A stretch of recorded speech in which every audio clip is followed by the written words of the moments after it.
Good evening, everybody.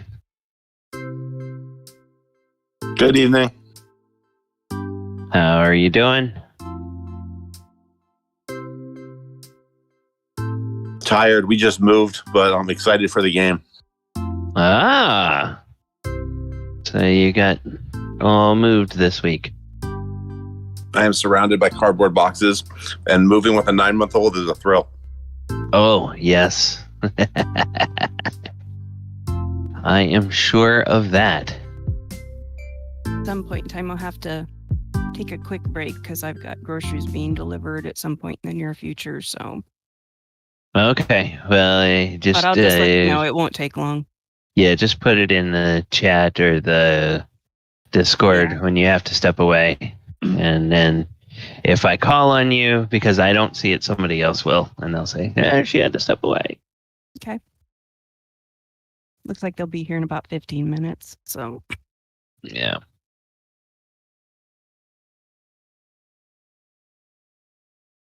How is everybody's week?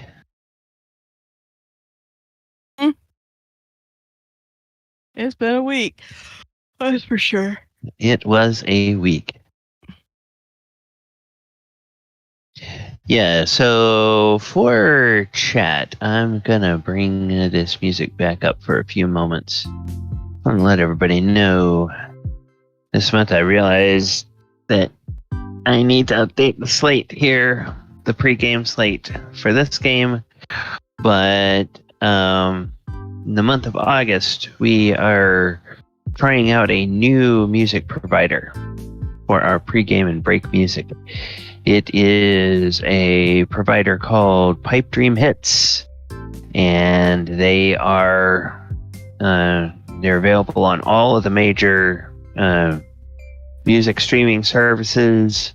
They're relatively new in 2021, but copyright-free music, a bunch of different genres for your live streams, YouTube videos, TikTok videos, all that kind of good stuff that you can put together, and you won't get any copyright strikes because of the music that you use from Pipe Dream Hits.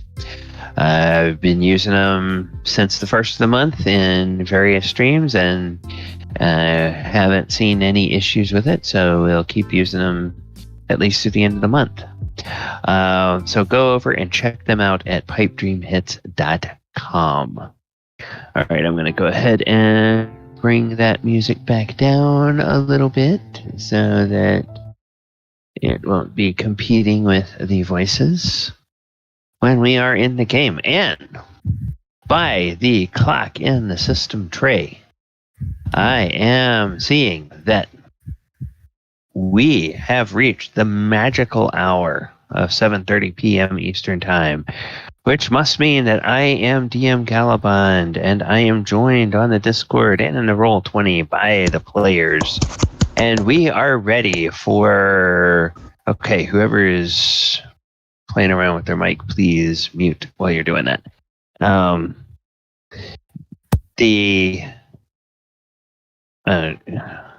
was I saying? We are here for session 11 of our Greyhawk Saturday Night campaign, our second edition campaign where we are going through the greatest hits of yesteryear by revisiting some favorite old adventures. And we are in session 11 where we are working through the storyline of the Temple of Elemental Evil. And you'll also notice now that I move over to the in-game slate, we have a new border for our game. Seems that my players that I tend to attract for my games tend to be camera shy, which is fine. And so I have decided I'm putting up the portraits of the PCs around the border so that as you guys hear the voices and the names, you can kind of figure out which character goes with which and who is doing what while we are in the game. Also has a little bit of information such as the session, the storyline or adventure that we are on, and the party's level. And you'll notice that in this campaign, the party level is a range, because in this edition of the game, every class gains new levels at a different accumulation of XP. So while some characters advance to 3rd level, others are still at 2nd, and we might at some point see an even broader spread in levels as we go forward. All right, but to recap last week, they were back at the old moat house, and they were delving into the basement, and they dealt with the ghouls that were down there, turned and destroyed them, found a warren of twisting tunnels that wound off into who knows where. They decided, well, maybe we'll go discover or figure out where those go later. They consecrated the mausoleum area, and in so doing, they discovered a secret door that led them through a tunnel and up to what may be the main basement layer of the moat house, where they emerged in a torture chamber. And that torture chamber sits adjacent to a row of prison cells. And when they opened the first one of those cells, they found zombies. And with their cleric friend, Father Rule, Father Rule is sufficient level that he can simply turn the zombies, but the party still have to destroy them.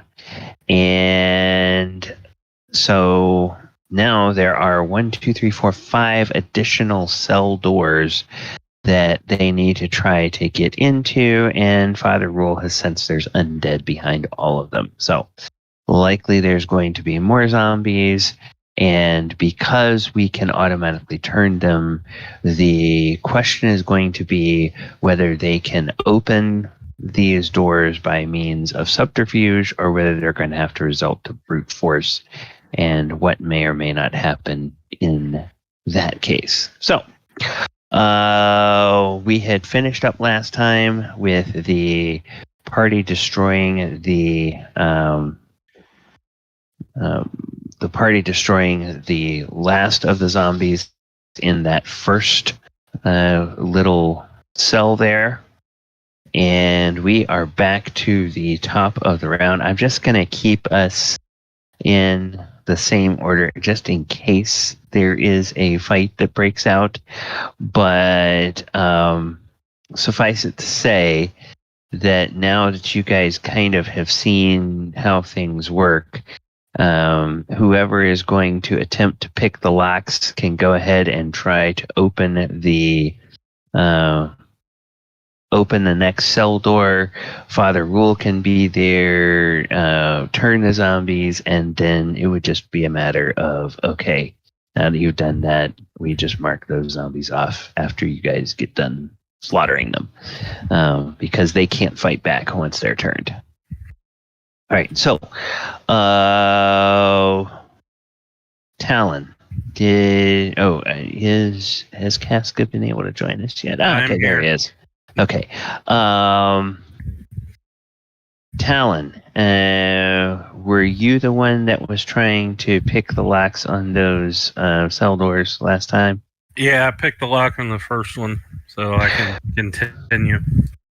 Okay, and so let me go ahead and bring up this, and I'll go to the special thief abilities, or special rogue abilities, and all right, so we'll see Talon's ability to open the lock.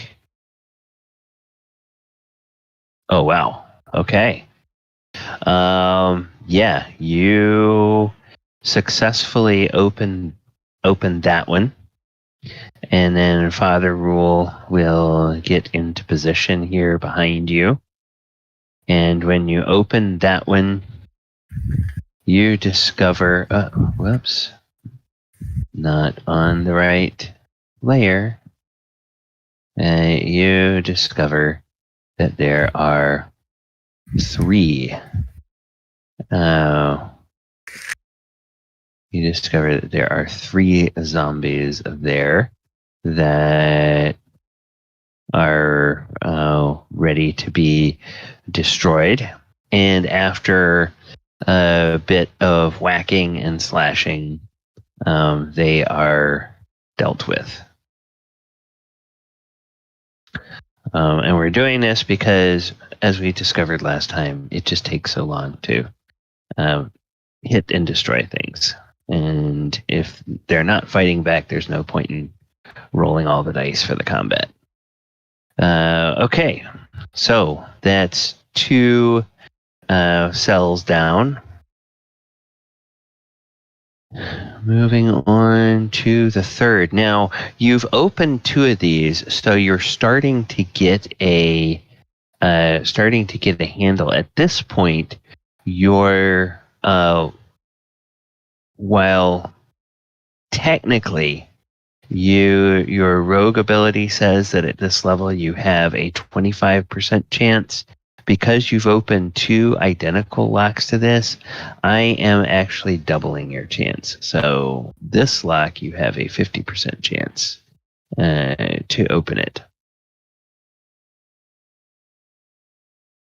And this one acquiesces to your lockpicks, and it opens, and there are 2 more zombies in here. And you guys are able. Well, oh, whoops! Dadgummit.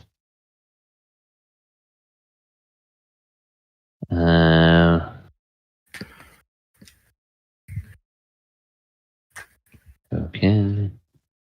I thought I had put these on the token layer, but it says I put them on the map layer because I'm a dummy. Okay, alright, so go to the token layer. Alright, now.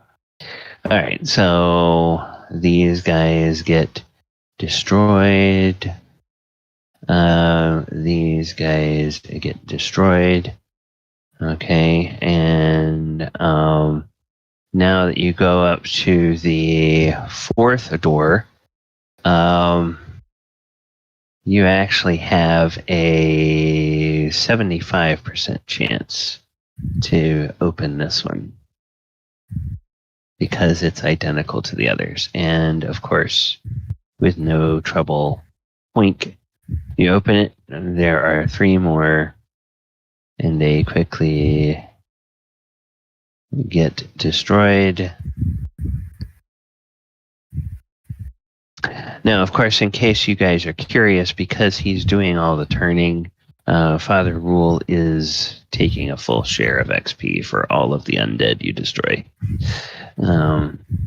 Even though he's not raising a weapon.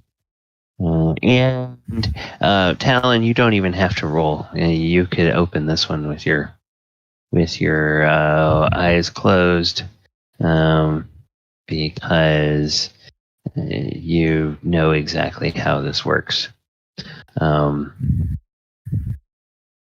And so very silently, quick as you please, lickety split, all of those zombies are turned and destroyed.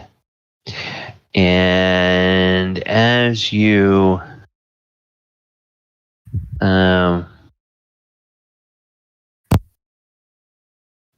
as you deal with that, let us see, where did I put anything on there? I did not. Okay. And it wouldn't make sense to do that. That's right. Okay.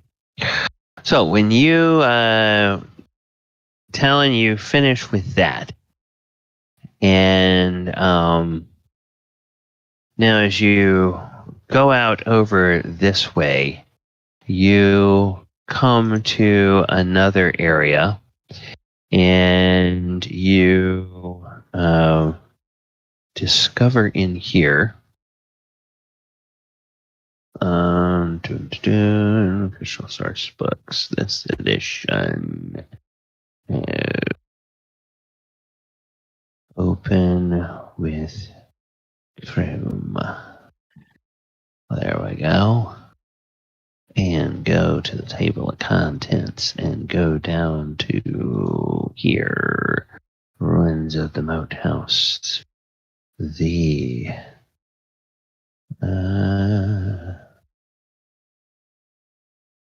All right. As you go up north of the treasure area proper, you see that this expands out. One thing you notice is a stairway that leads up. And you might think, aha, so that's where that other stairway goes. And you might be right to think that. But until you go exploring, you won't know. There is also a door over here. Check the door out. Yeah. And when you get to this door here, you discover that it opens, and there is a room here. Okay. There is a room over here that looks kind of like an antechamber of sorts. But it's the mess of filth and broken junk is utterly unremarkable. And as you are opening this up, you notice that the door opens very quietly. The door that you have come through here opens very quietly, but this just appears to have a bunch of junk and everything in here. And there is, yes, a door over here. Before we get to that door, I ask if you all want to wait a second, if we can make a clockwise circuit through these rooms and take a quick look in each of the prison cells, because the prisoners might have hidden like some sort of note. Like I've seen stories of prisoners leaving notes in dwarven tomes, and it'd be good to do like the check for secret doors and secret walls. Okay. All right. Sounds good. Little V for Vendetta inspiration. Yeah, you can go ahead and make a quick check. So Nico, you would be involved in that. Where you're going clockwise, you say? Yeah, so starting at the door where they're at, I'll just do clockwise around the whole room and through each of the little cells, and then back to that door. Okay. So clockwise from there, you find the entry into the torture chamber that you had discovered before. That's about the only remarkable thing you find down along this east wall, if you will. And then going into the cells, the prisoners appear to have been zombies when they were thrown into the cells. And there's some old bits of broken crockery or busted up, things that might have been a bedpost at some point, many years or decades ago. But there's, zombies don't have any valuables. And so there's no notes, there's no, bags of coins, there's no gems, there's no nothing in there.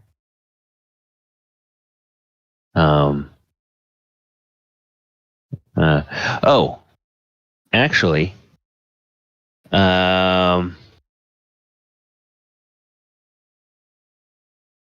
yeah. Okay. Actually, let me see.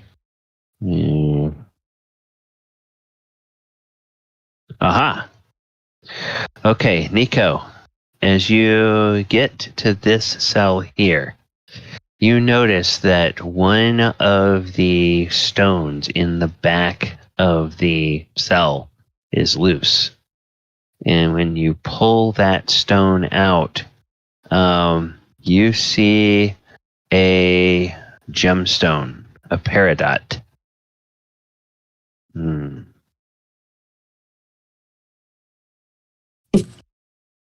I call over to Talon and say, hey, you should take a look at this.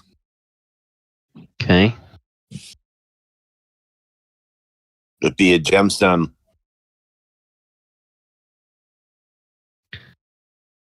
Yes, it is in fact a gemstone.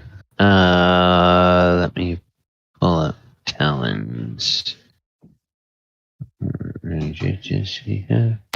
Sorry, I was on I mute. think. That's all right. Oh yeah, you have that appraising skill, Talon. So yeah, you can go ahead and try to appraise that if you want. It's a peridot gemstone.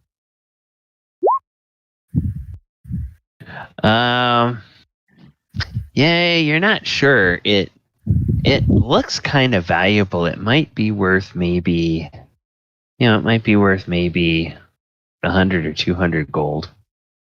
But it's pretty big. You may have to get a second opinion somewhere, but you think just on a cursory inspection that it's worth about 1 or 200 gold. Okay. Yeah, I'll let him know. Okay. Then let's see. Nico. Silver Axe. Gotta pull up your character sheet here. I've got to check something on your.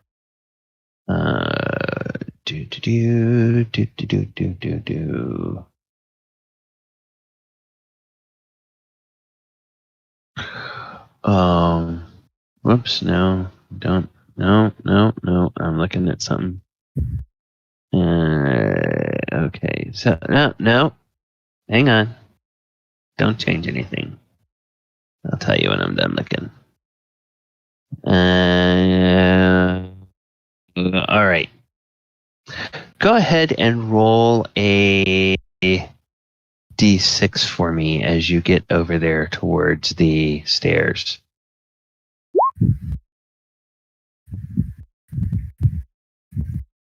A 2. Nico, you're not sure what kind of stone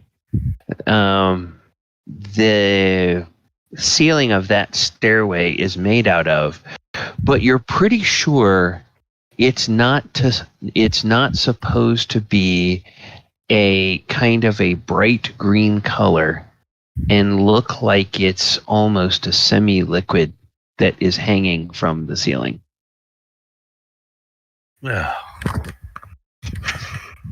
I step back from it and I point it to, I'm like, that either is something bad or something worse. Where was it? I point up at the ceiling. Yeah, as he points it out, Whoops, as he points it out, everybody is able to see it, and what you see on the ceiling, covering the entire area of the base of the stairway, are a pair of monstrous. Yeah, you would have to say like really large patches of like jelly or slime or something that looks green in color. Well, thank God we don't. Have they?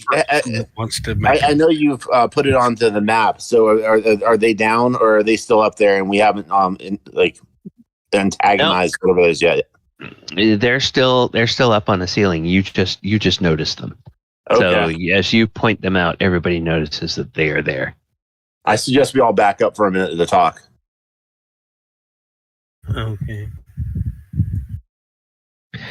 Also, with your 2 on your inspection of the stonework, you notice, Nico, that there appear to be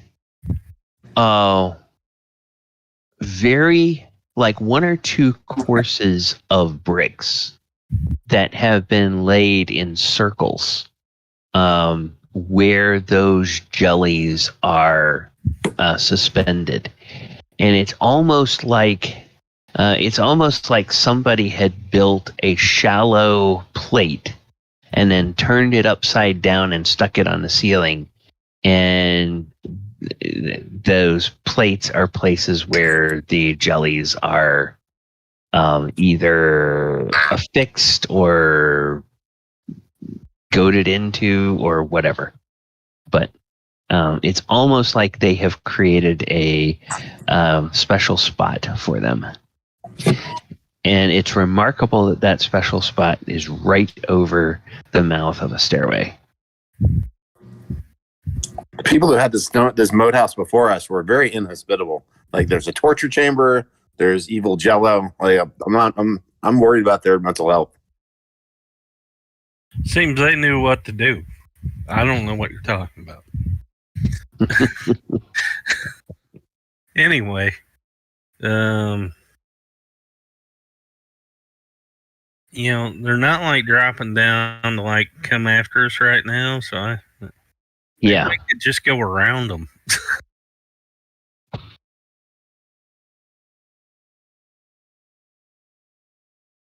Go around them. I don't know. I mean, we can try, but Should we make them our pets?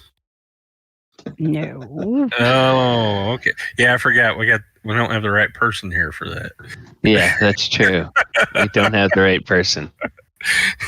So, no. Well, I mean, just for now, if they're not dropping and coming after us, or maybe they're being held there for something somehow. If only somebody could detect magic.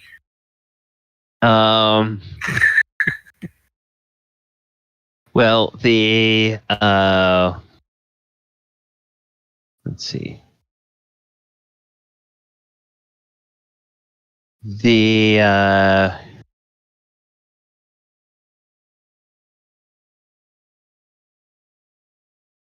go ahead and make a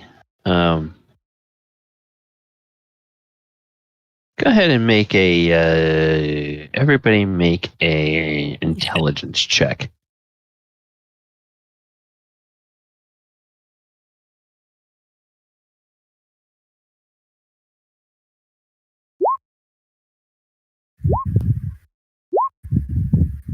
Okay. So we got 2 successes out of 3 so far.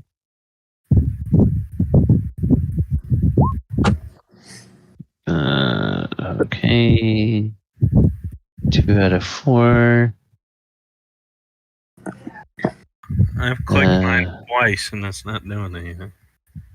I'm not sure why. Is it popping up like a little Yeah. box that. I forgot Yeah. about that silly box. Okay. All right. 2 out of 5. Yeah, you guys don't know.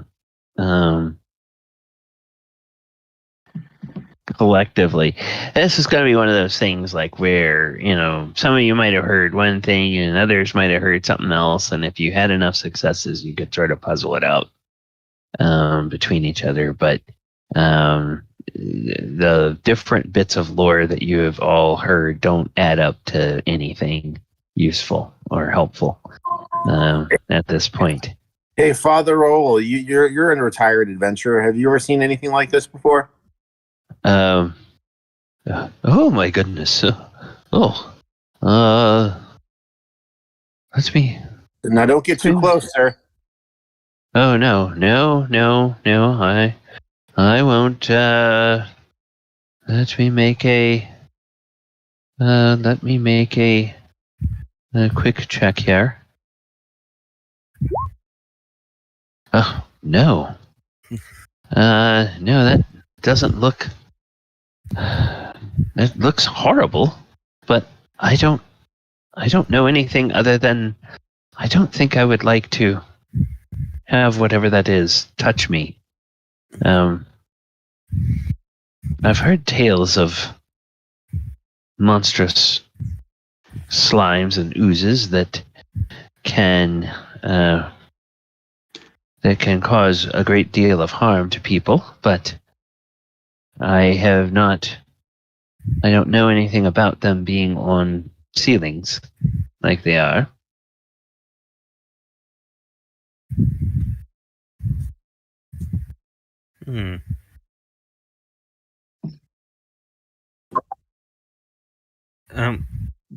Does Nico point out the circle of stones? Yeah. Oh, okay. And it's basically like encompassing around where they're at. Is it on the floor as well as on the ceiling, or just on the ceiling? No, it's just on the ceiling. Okay.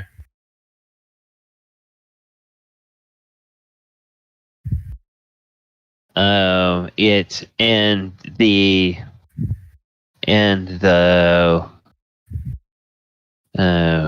oozes or jellies or whatever they are themselves appear to be basically fit into those things. It's almost like an extremely shallow inverted flower pot, like where you would put where you might have a flower planted in there, but instead it's this thing that's here upside down.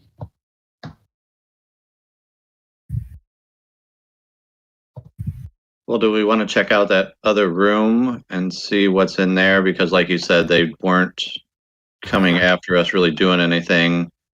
I mean, we could have somebody keep an eye on them to make sure that they don't. I don't know that they could sneak in behind us, but trap us in there. We could use them to get rid of the zombie bodies. Well, my first inclination with anything evil is kill it with fire. So, I got some lamp oil. We could throw lamp oil over the zombie bodies, throw them underneath, and when if anything happens, try to light it all on fire. Well, if anybody's doing some throwing, that ought to be Garm. Yeah. Garm is kind of the expert with tossing things.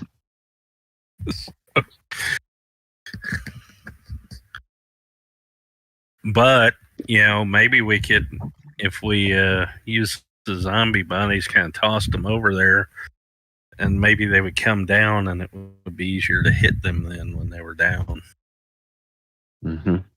That's a possibility. Yeah, I'm all for destroying them. I'm just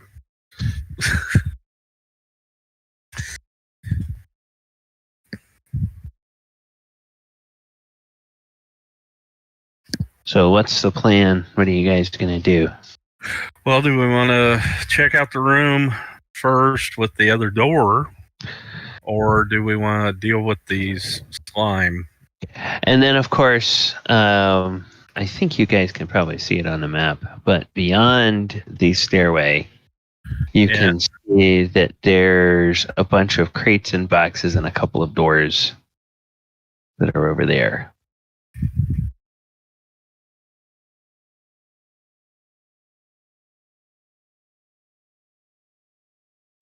I say we check out that other room. I mean, we make sure there's nothing, no surprises that might come out from that way if we get busy playing with the slimes, and then we're kind of stuck between a couple of different things. I'm going to take out a piece of chalk and draw a line from the corner by this last room with the zombies to the corner by the door as a reminder not to cross that line, and write write gross arrow look up next to it so we don't forget. Okay. What language Right. are you writing that in? I didn't really think of it, so I wrote it in Dwarven because that was my instinct. Probably should have written it in Common if someone mentions they can't read that, but I think any cultured person would clearly read Dwarven. All right, then. All right. All right. So, and then just for the sake of explanation, that stairway is, it's not freestanding, but you can walk around behind it. So all this area here is in fact open, as well as this area over here. So, it's a oddly designed room there, and then it's just like, you know how when you're watching a building being constructed and there's an elevator shaft that just has that concrete sort of thing going up in it before they put all the rest of the floors up. That's kind of what you see, is this stone shell around where the stairs go up, basically. And the stairway is contained inside that area. All right, so what's next? What did we decide? I see a bunch of tokens just standing around. Okay, all right. Somebody's now going up here. All right. So, 23. Yes. There.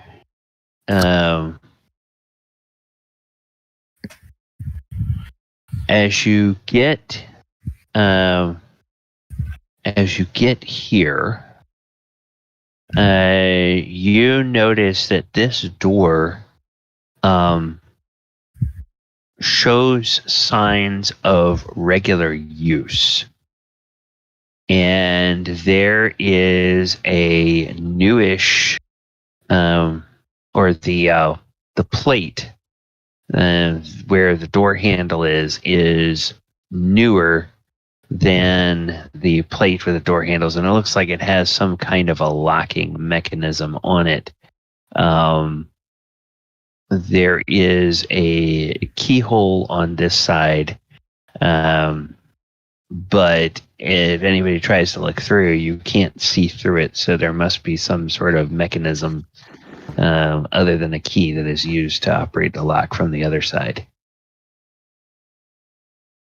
Or they left the key in it. Or they left the key in it from the other side. One of the two.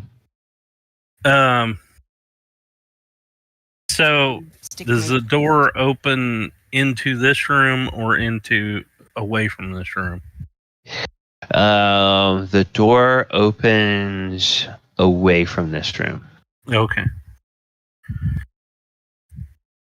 So And the hinge is over here on the north side. Okay. and I'm assuming it's locked. Yeah, if you test it, it's locked. Okay. Well, I want to check for traps first, and then try Okay. to. All right. While he's checking for traps, anybody else want to do anything else? And I'll also look for like stonework pitfalls or spike trap, like any stonework traps. Okay. You inspect it thoroughly, Talon, and you don't see any evidence that there is that there are any traps here. I better look up at the ceiling. Do I see anything up there? Nope. Okay. Yeah. I would say that a trap, whether it's creature, mechanical, or magical, would all fall into you're looking for traps. Just checking. Yeah. So then I'll try to open the lock. Okay. So this is a different lock than the ones you've been working on before. So you have your normal chance with this one. But as luck would have it, I want you guys to know that so far Nico's locksmithing or open locks rolls have included a 5. Talon. Talon's open lock rolls have included a 5 and a 22. So he's been rolling really well on trying to open those locks when he needed to get under his normal 25%. Yeah. So you're able to get the lock open. Now it's the door is sized for a large human, so you can reach up there and undo it, but probably somebody else will have to actually open it. I'm pretty strong. No, I'm not. I got an 11. I'm average. But are the hinges on this side of the doorway? The actual hinge? No. Yes, not. Okay, well, it's a shame. We could have oiled the hinges. Okay. Well, try to open it up. Okay. And I'm going to prepare to step in and block whatever, if like arrows or something come at the person opening the door. I want to just stand in front of Talon. Okay. So you open the door, and what you see in here is you see a large, messy room. In the far northeast corner, there is a heap of old clothing and skins just in some kind of a big pile. And there is a large wooden chest there. And laying on that heap of old clothing and skins, using it almost like a bed, there is an enormous humanoid creature. It's a humanoid creature that, in fact, might even make you think it is some kind of a kin of a giant.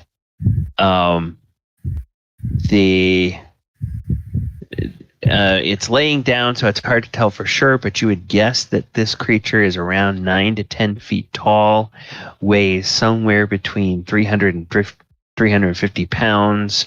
The skin color is sort of a dull yellow, and its skin has warty bumps on it. The eyes are kind of closed, and it's sort of snoring a bit as though it is having a snooze.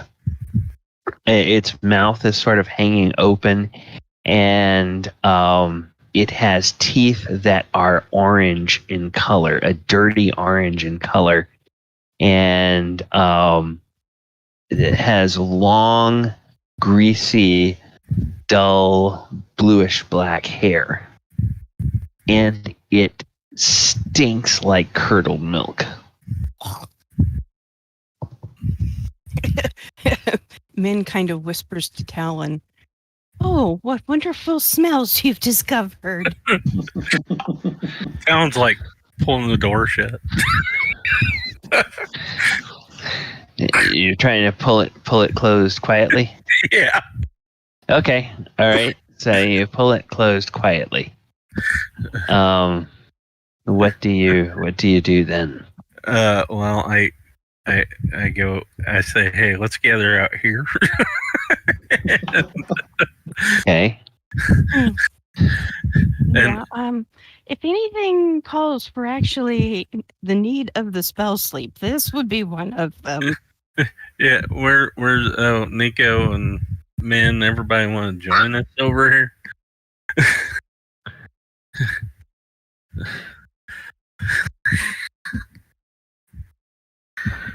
Nico's right on the same square as you because I said I would step right in front of you if an arrow can't through the door. But they all moved out of there. They went down to have a. They went out of that room to have a council. Yes.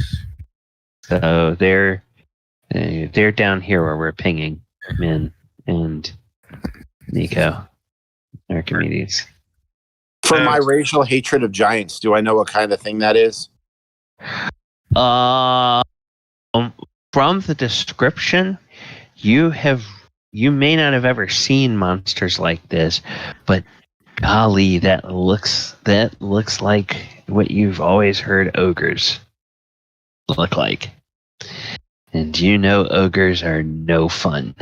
So I'm infuriated, and I suggest we kill the ogre. Is that a cousin of yours?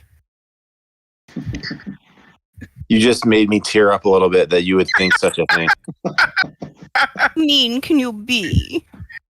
That's very cruel. Well, it stank. Nico has tendency to stink. Yeah. I bathe regularly. I think good day, sir. I don't think you stink.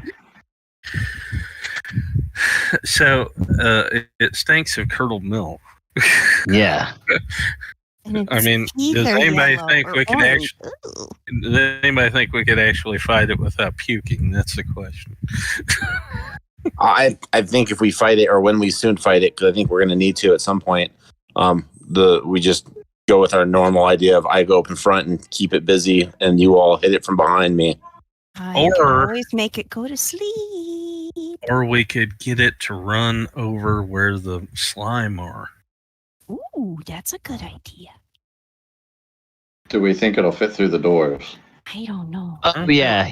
It will fit through the doors. It might have to stoop to get through them, but okay. You have no doubt it can get in and out of this place. Now, I'm going to have to ask the good father if he has a problem with, using slime to attack ogres. Ogres? Horrid creatures. No, they kill on sight, and they eat sentient creatures. They are monstrous beings that should just be destroyed. Okay, well, I'm just checking. You had a little issue with the whole ghoul to the, feeding the bandits to the ghouls. I mean, I'm just checking. That is entirely different. A ghoul is an unnatural creature created by necromantic magic. It should not exist, and it is unnatural. And feeding it to sustain it is horrible. While oozes and slimes may be repulsive and disgusting, they are natural creatures. and there are ways of dealing with a slime. There are ways of dealing with an ogre. I guess Both should be destroyed. the question we have to ask is, who's the quickest? Well, I'm wondering if you're going to be able to like direct it under where the slimes are versus it's just going to curve around to whichever direction you go to. Well, I'm wondering.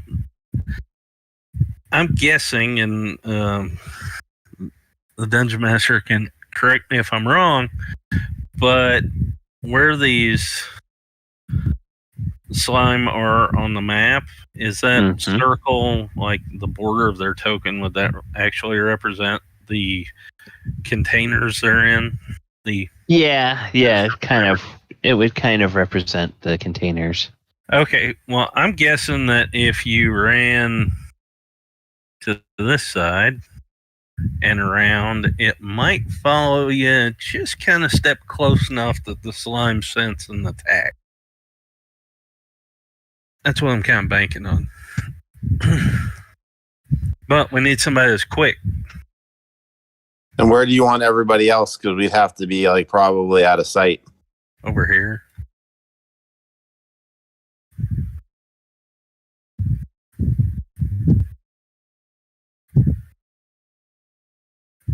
Are we worried about having to fight all three of them at once if something goes wrong? Well, how much lamp oil do we have? I've got 3 flasks on me. I've got 5. I 2. I've got 2 torches. I've got these nifty arrows with a faint reddish ore. I don't know if that's fire, but I'm willing to try one and see what happens. And Nico will mention that part of the curriculum and like the fighting training I went through as a crusader is to fight larger creatures. So I have no problem when it comes down to it, standing toe to toe, head to toe with a troll. I mean, not a troll, an ogre. Well, Quint's favorite enemies are giants, so he would be right there with you. Oh, now learning that about Quint, you've gone up a notch in my estimation. Giants are like evil.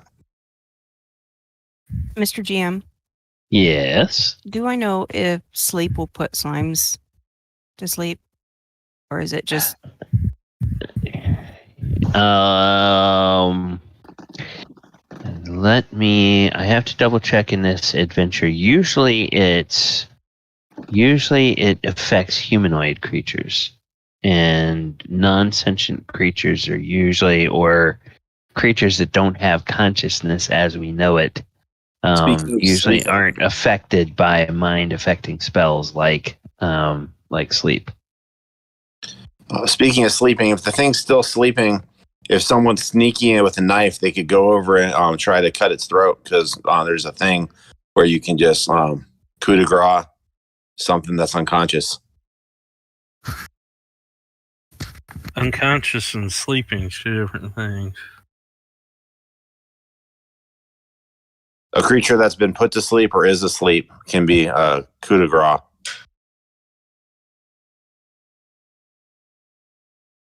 Yeah, with the door opening very quietly and then the door closing very quietly, there was no reaction. Now, if somebody starts trying to creep in there and is moving across, there's probably going to be some checks, and we'll and see. Nico happens to have a silent spell prepared and could put it on a stone, so you could have a 15 radius circle of silence around whoever wants to try to sneak up. You put it on the person that's sneaking. You can put it on a person or an object. So I could put it on your dagger or on a stone. You could carry it with you, and it would follow the stone. And then that way, if you wanted to leave it somewhere, you wouldn't have to have a silence effect on you for a long time.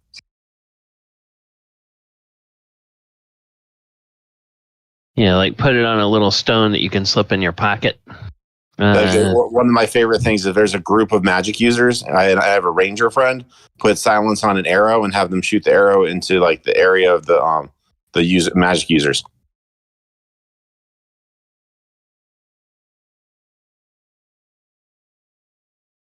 Well, I'm not opposed to sneaking in there and giving it a shot, but and that could be the fast person. So if it does wake up and start chasing, that person would be able to quickly do the plan B of get around the corner. Okay.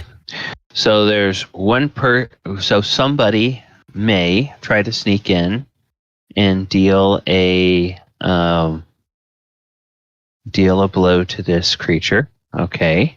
on the sleep spell, it doesn't say that anything about sentience or humanoid. It just says creatures. It did work on the frogs.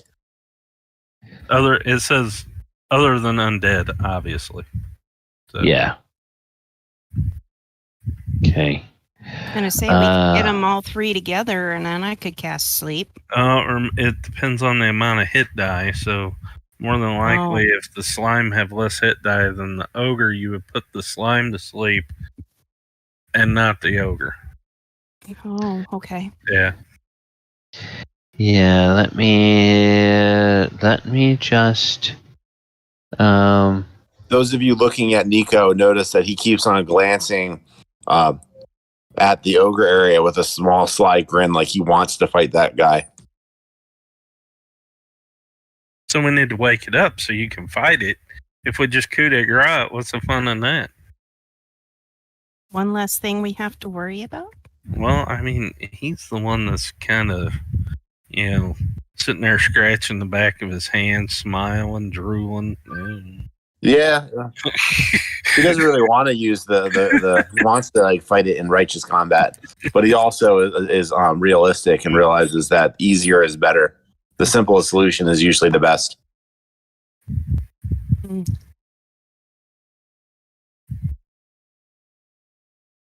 But where's the glory in that? Exactly.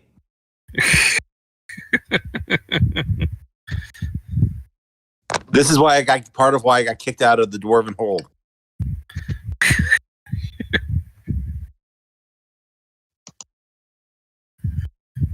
So we want you to wake up the giant so you can be in combat with it. Well, I'll tell you what, you walk in the room and I'll use my sling to throw a stone at it. And, then I'll wake it up.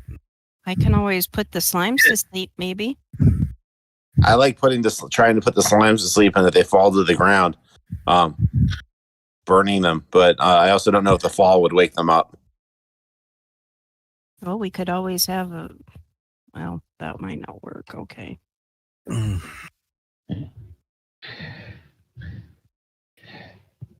only we had napalm. Yeah. Color spray. Men, make me another intelligence check, if you will. Oh, I suppose, Mr. GM.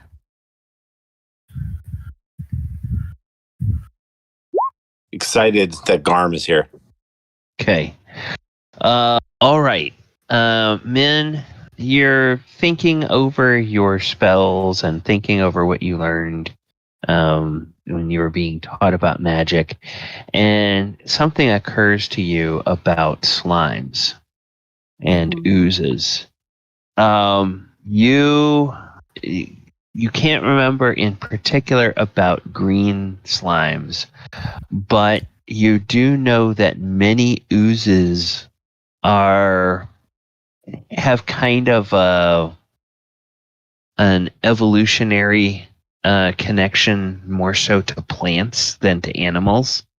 Mm-hmm. And so you've been taught that there are certain spells that you probably don't want to waste your time using on slimes, and one of those spells you wouldn't want to waste your time with is sleep.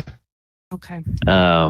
Now, also because they are vegetation, or they're related to vegetation, they can be harmed by things that are harmful to vegetation. So extreme temperatures maybe it would be good. So if you have something that could deliver extremely cold temperatures or extremely hot temperatures, that might be a good thing against a slime. So as you thinks about these things and if there's something that we can pour the oil on and then basically like either shoot it up there or start a huge fire underneath them without actually going underneath them, we should be able to do some damage. We could tie small rags to darts and arrows and make them into like fire arrows and fire darts. We'll dip the things in the rags in oil and then have a torch and have them like throw it right after lighting it. How well do zombies burn? Well, they ought to burn. Oh, zombies are desiccated. Well, they're corpses. Most of them tend to be drier rather than wetter, but they are corpses, so they will burn just like a corpse will burn. They all are wearing clothes and stuff, yeah? Yeah, rags, yeah. Okay. I was thinking maybe is there a way that we could perhaps oh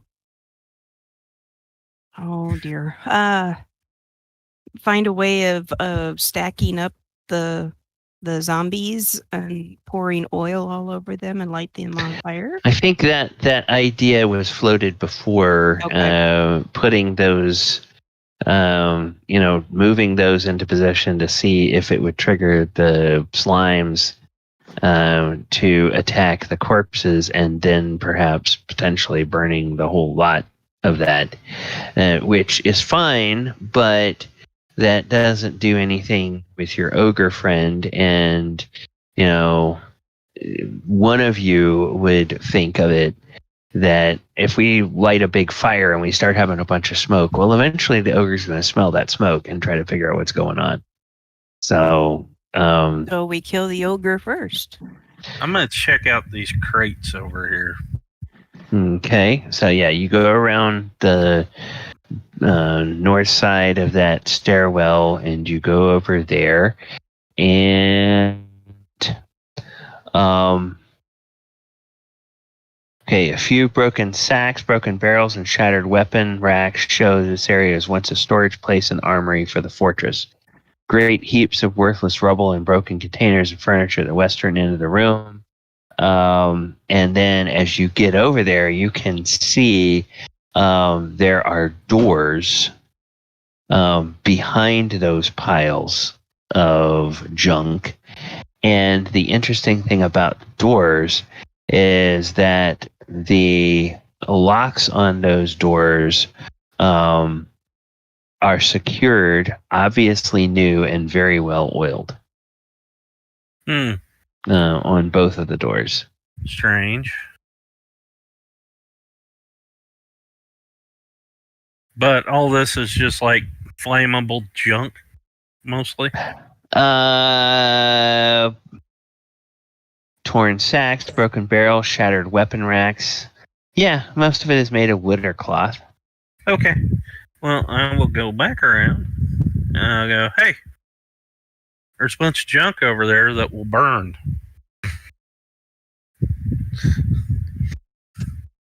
So maybe we soak parts of it with oil and then have one person with a torch, and then all at the same time we throw a bunch of it underneath the things and light it. But like Min was saying, should we probably go like deal with the ogre first? Well, obviously, but the other thing is there's two doors over there that have brand new locks that are well oiled on them. Just like the door I opened for the ogre. Very similar anyway. I bet Lareth was up to something there too. Well, I'm thinking this is all the ogre.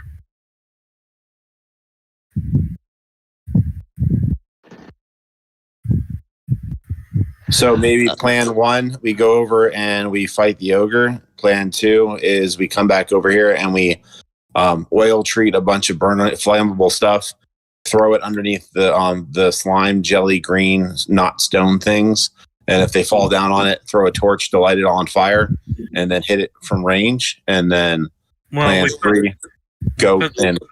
Yeah, you put the debris under, throw the debris under there, soak it in oil, maybe throw a zombie or two on it, and then surely they'll go after the zombies. Yeah, that'd be good. At the very least, they might try to, and that would be good. Yeah, and then just light them up.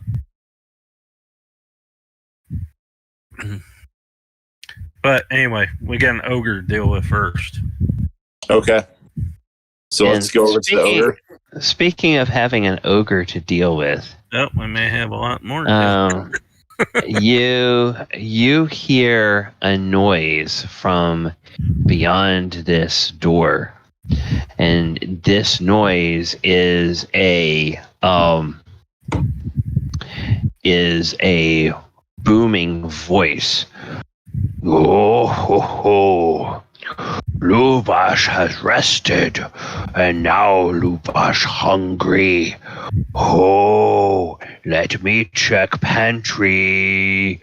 Oh, is Kumi nice and tender and ready for eating? Or is Gnome nice and tender and ready for eating? Okay, Nico thinks Gnome. Nico thinks there might be like somebody. They might have tried to capture somebody. So we should go do something right now. He said gnome. So I'm gonna go. Follow me. Yeah, let us all go. Where's the giant slayer? There we go. Yeah, you can go ahead. Okay. You open the door, and you see that Lubash is standing here in front of another door that is open, and he is looking into what, for all the world, looks like a pantry, but a rather grisly one. Inside this pantry, there are a pair of humans who have undergone only mild torture and a very badly beaten gnome. And they're all tied up, and there's remnants of what looks like perhaps merchant garb on some of the humans. And when Nico walks in, this door is kind of quiet, and unless Nico yells anything, when he walks in, the first thing that sort of happens is that one of these. I'm gonna yell. I think he's going to hurt a human or like some people. I'm gonna run in and do my battle cry right as soon as I see him. Okay, all right. I'm like, well, you giant scum, die. Okay, and he and Lubash turns around and says, "Oh, dwarf for dinner!" Ha ha ha ha ha. And we are going to go ahead and have ourselves a combat. So I'm going to go here and all right, and so the ogre will go on turn 9. Then I suppose I should go ahead and I should give Father Rule a turn.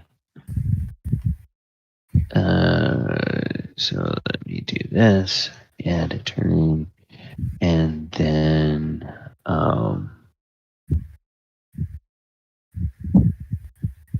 okay.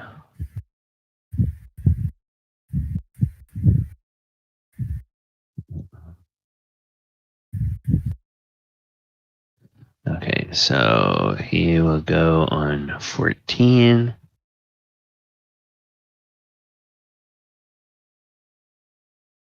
But Nico includes a scream that you need a bath. Okay. So Min, go ahead and roll your initiative, and let's see where else. Garm,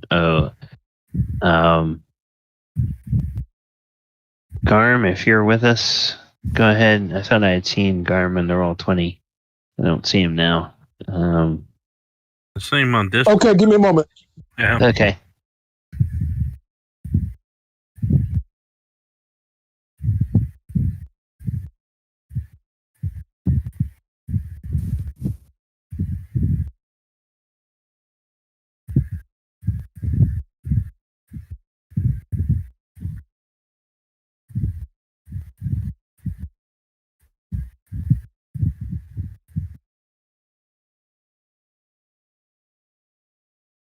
All right. So let's see.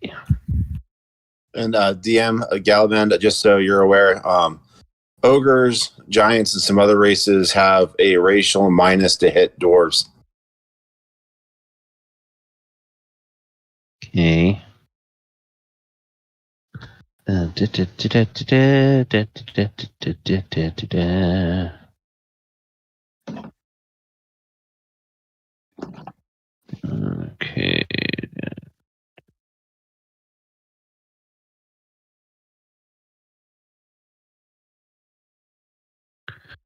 Oh.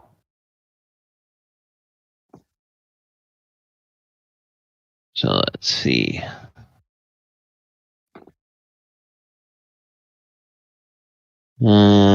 Just double checking in here in second edition rule set here.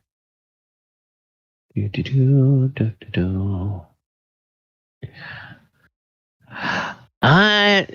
don't have anything in the monster manual, but I think you as a dwarf get a bonus to hit ogres. It's I think under it's the a- dwarf. It's under the dwarven racial characteristics. Goblins, hobgoblins, and something else. I have a +1 to hit. Trolls, giants. Here, I have it open. The PDF. Oh, okay. In the lead, dwarves add 1 to their dice rolls. Hit orcs, half orcs, goblins, and hobgoblins. When ogres, trolls, ogre magi, giants, or titans attack dwarves, these monsters subtract 4 from their attack rolls because of the dwarf's small size and combat ability against these much bigger creatures. Okay. There you go. Yeah. All right. So.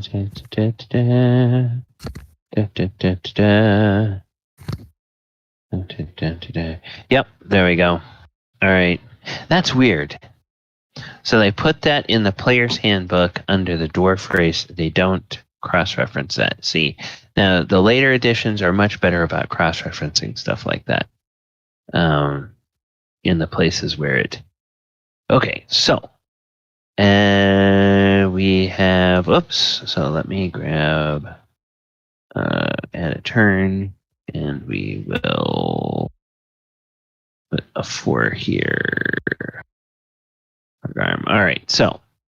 All right, so Garm, we're going to say that you're kind of up here along with everybody else, as is Father Rule. Nico has run in, opened the door, shouted at the ogre, who spins around, and as it turns out, Garm, you are the first in the initiative. So, what would you like to do?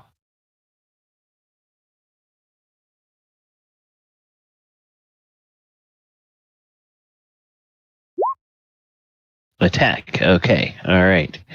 So you can go ahead and move into position where you would like to be. Presuming you are able to see our map, you have to get through this door so that you can attack the ogre here. Okay. All right. So Garm, where did you want your where did you want to move to before you start hurling darts?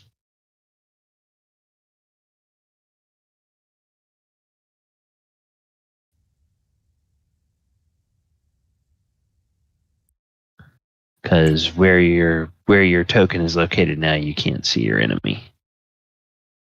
You can't see your target through that wall. There's a solid wall right here.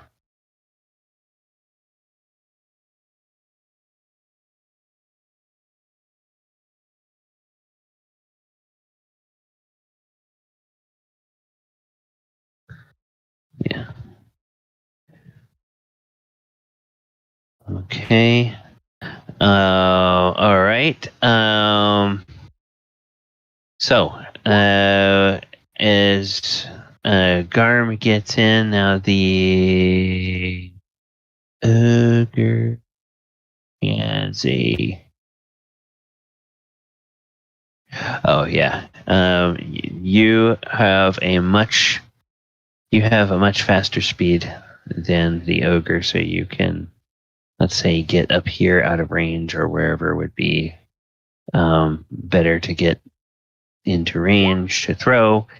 17 will miss. AC 2 will hit.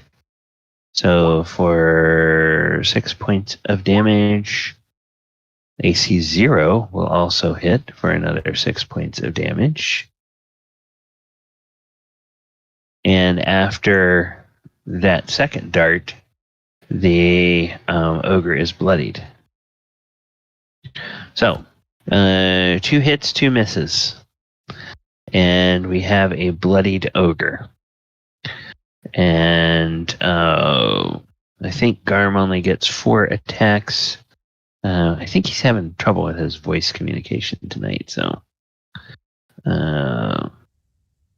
I think he's done with his turn. The smell of the ogre is giving him a hard time breathing. Yeah. All right. Then it's the ogre's turn. And the ogre doesn't like those darts, but he is enraged. And he is focused on these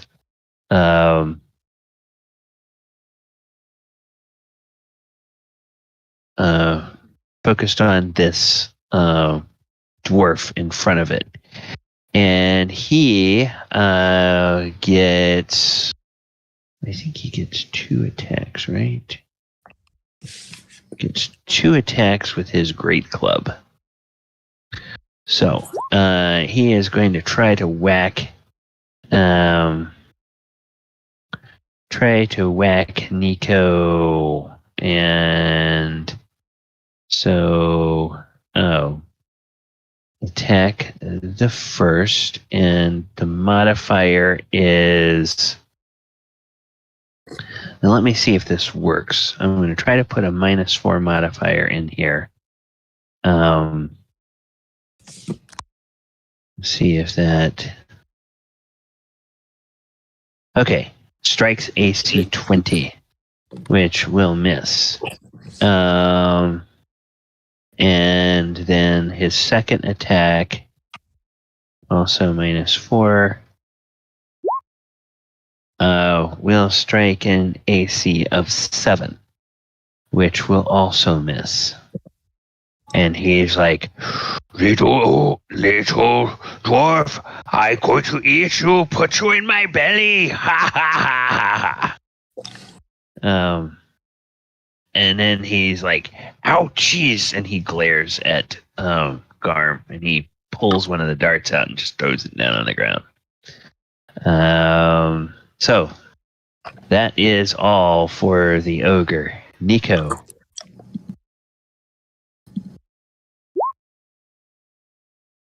AC of 1. That will hit. 9 points of damage. Okay, this ogre is looking very hurt at this point.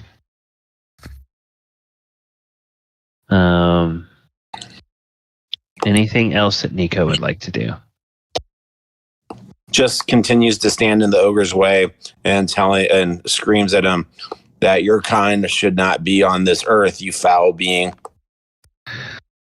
And he's like, I'll eat you, Forth!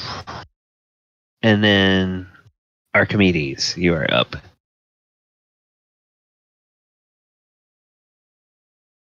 So you're running.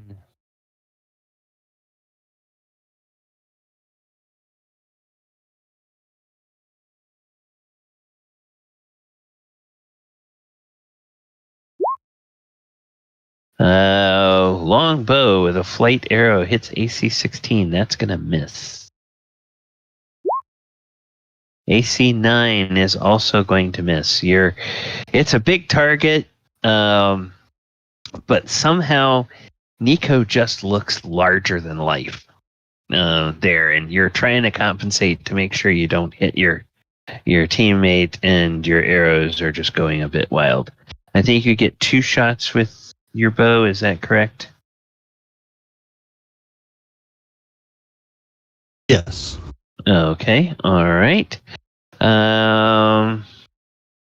So now, Min, Mm-hmm. you are up. So I will move, and then I will. You have a very bloodied opponent. Okay. I'm going to take my javelin and attempt to stabby or throw. AC 13. It's not quite going to hit. Oh, crud. Okay. That's it. And, all right. Where would you like to move? Because I think you're going to be right in the way of one of your teammates. Okay. All right. Talon, you are up. Okay, well, I'm assuming these are pillars. Yes, those are pillars. Well, I am going to move around here and strike at it with my sword. Okay.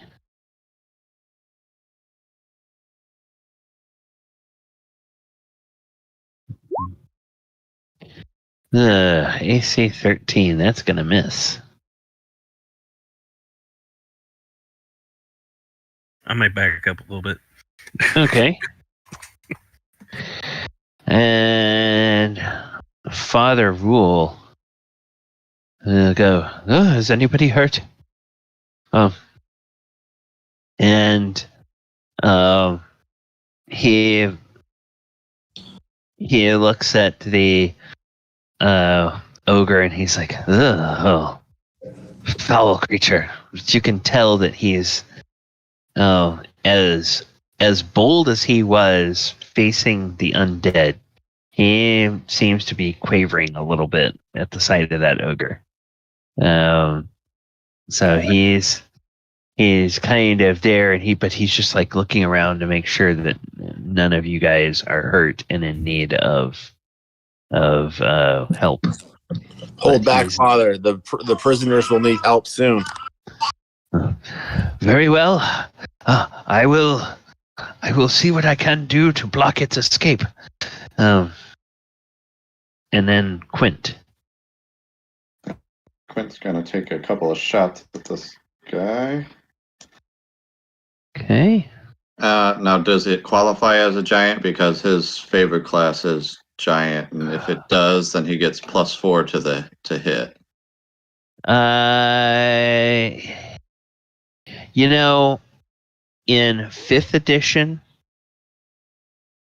In 5th edition, they have the creature type of giant.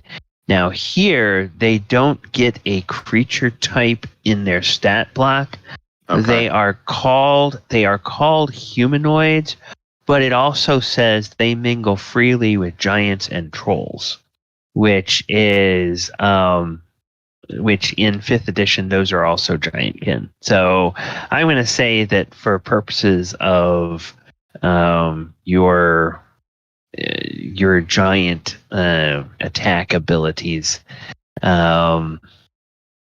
yeah, they're close enough. They mingle closely enough. You would have learned about fighting.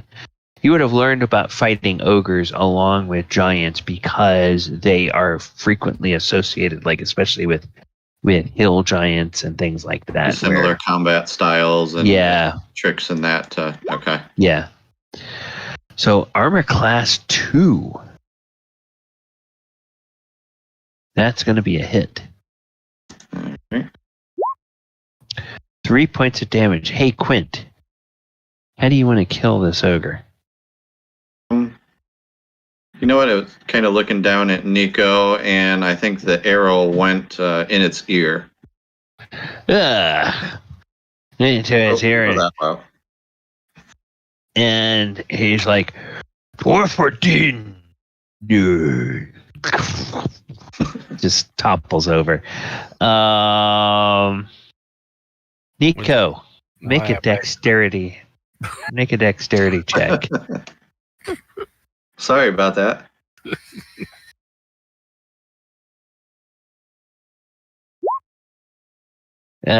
Okay, yeah. You dance out of the way as the thing just sort of falls in the square where you were standing. And, you can see the flight of an arrow sticking out of its ear. And, its tongue is lolling out and blood is coming out of its mouth and begins dripping out of its nose and pooling under its head. Huzzah, Quint! And Talon, you run in here, and there's just sobs of Are they tied relief. up? Yeah, Father, all they three need of your them. help in here. No, I'll cut them And- loose. Yeah, and Father Rule comes in and says, "Oh my goodness! The blessings of Saint Cuthbert be on you. These heroes have rescued you. I think he was tenderizing his meat. And there's Yebin, the gnome, and Drake is one of the human merchants, and Falk is the other human merchant. And they all just start sobbing the sobs of people who have been in fear for their lives for goodness knows how long, and finally realize that the immediate threat that was confronting them is no more. And they are very, very relieved. And they say, "Oh, thank you. Oh, thank you for helping us." And Yebin is like, that ogre planned to make a snack out of me. Every time it came in here, it just breathed that stinky breath on me. Oh, it was awful. Thank you for killing it. And the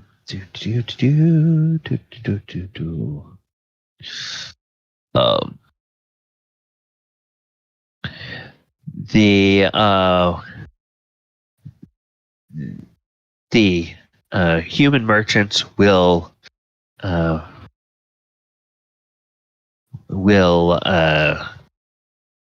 promise a reward for their release, and they say that they are based in Divers, and they say that as soon as they get back to Divers, they will send a reward to wherever the characters are based. And they ask if you are from Hamlet or one of the other nearby villages, so they know where to send that. The gnome, as it turns out, was a guard on a different merchant caravan, not the same caravan where Drake and Falk were captured, but a different merchant caravan that was attacked by the bandits.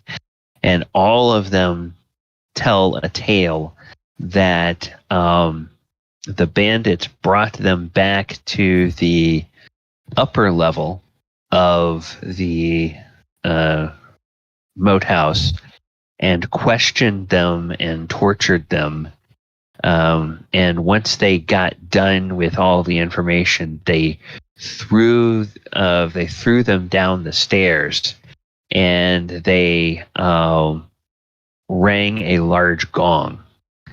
And when that happened, just a few minutes later, the ogre appeared at the bottom of the stairs, and held up some kind of a stone slab up to the ceiling, and then collected the prisoner, and then took it in and threw it in the pantry, and told it that was going to fatten it up and tenderize it for its dinner. Hmm. Well, I'll And mention to the gnome guard and the two merchants. Well, in a moment, don't go running out the door and back up those stairs. There's something there, and we don't know how to handle yet. And so you lads be resting and taking some healing, and then letting us figure out the way out of here soon. okay, they will nod, and they will do that. They say, "Can we at least get out of this stinky pantry?" Oh, aye. And here's some water and some normal food. Okay, so they Out a chest. yeah. They go over here, and Father Rule will go over, and he will do some medicine checks and herbalism, and give a little bit of light healing to them, just so to make sure that they're not going to die. Now, there is some treasure to deal with over in the ogre's nest. But before we do that, we're going to go ahead and take our break. I have 1 minute after the top of the hour, so we're going to go ahead and put the music on for about 10 minutes, and then we will put the slate up, and we will be back and continue our session. So I'm going to mute, and I'll be back in a few minutes.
We should see if maybe there's some more oil somewhere in here.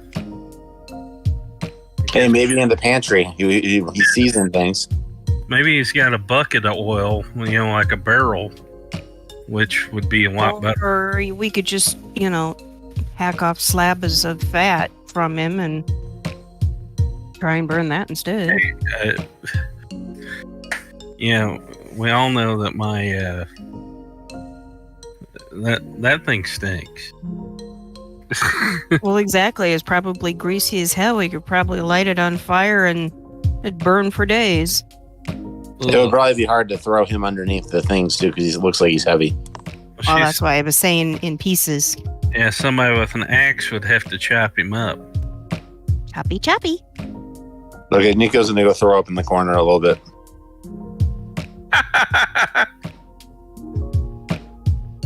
You're funny. Oh, So squeamish. that's terrible. I'm a warrior, not a butcher. Yeah, for folks on the stream, I am gonna have to update the pregame slate. But the music we have tonight is courtesy of Pipe Dream Hits. It's another streaming music service created by streamers for streamers. Copyright-free music that you can use on your YouTube videos, your Twitch live streams, your TikTok videos, all the places that people use music. All the cool kids are putting music on their videos these days, and you won't get any copyright strikes for using Pipe Dream Hits. They're a new service. They are building up an expanding catalog, and they do have an interest in expanding their catalog to cater to different types of games. So I've communicated with the person who runs Pipe Dream Hits, and hopefully in the near future they're going to be able to get some music that kind of more fits with a tabletop RPGs and the fantasy milieu like D&D, so that we might be able to potentially run music either as a background in the stream so that there's not periods of dead air, or that we could have like a combat playlist or something like that, so that when we go into a combat we could throw some music on from them. That would some mood music. Yeah. So something like that. That would sound more fitting in a fantasy genre than sound like something that's slow jam or a dubstep or EDM or something like that. Which it's great. All those are great options for your Halos and your FPSs and stuff like that. But they kind of seem a little out of place with your D&D. All right, back to the game. When we last left our heroes, they were interested in trying to figure out what an amazing, or what kinds of amazing things they might have in this chest. So, as you Talon's checking for traps too. okay, so Talon, let's go ahead and let you do your little rogue thing here for find and remove traps. Seems perfectly safe. The chest itself also seems to be unlocked. Flip it open. Okay, you flip it open. The primary contents of this chest are shiny glass beads. Ooh, shiny. There are some brass candlesticks, and there's some other kind of junk, but you do see somewhere down in there the glint of metal that looks like it might be coins. And indeed, digging through some of the glass beads, you begin to come up with a number of coins. And since this is a Gary Gygax module, you get a very exact number of coins. In the chest, you find 823 copper pieces, 46 silver pieces, and 3 gold pieces. And how many glass beads? Are these like marble sized glass, or is this like really tiny? It's a range. The largest ones are probably marble sized. The smaller ones look like beads that are threaded and would be designed to like be put on some sort of bracelet or necklace or something like that. They are, and so they might be some that are they range probably in size from marbles down to about the size of buckshot, I guess. Oh, buckshot. Meanwhile, my character is like, woo! And every time somebody goes to reach to grab one, she slaps her hands. Mine. So Talon or Archimedes should appraise those, and then we should do a clockwise search of this room and the pantry. The sliding glass doors, not glass, stone doors, but also like I think who was it? Garm, or was it who mentioned the possibility that the ogre might have like a barrel of oil or something? That was me, Talon. Yeah. We may look to see, maybe he has some cooking oil. Yeah. So, well, one thing you notice is that there's no kind of fire pit or anything in here. It doesn't look like he ever cooks anything. Probably any of his meals he eats raw. Unless he has a different place that he goes. Maybe one of those locked doors over there is his fully stocked kitchen, where he has, all of his. He might be the Gordon Ramsay of ogres, where he's got everything all nicely set up and laid out. See, I was kind of thinking since he had piled junk in front of it, maybe there was something in there he wanted to keep in there. Oh, well, maybe. Maybe. But until you go until you go look into it, you won't know. So, everybody give me... We don't have any kind of intel or perception in this game, I don't think, in this edition. So, everybody just roll me a... What would it be? I guess it would be a wisdom check for your chance to notice stuff.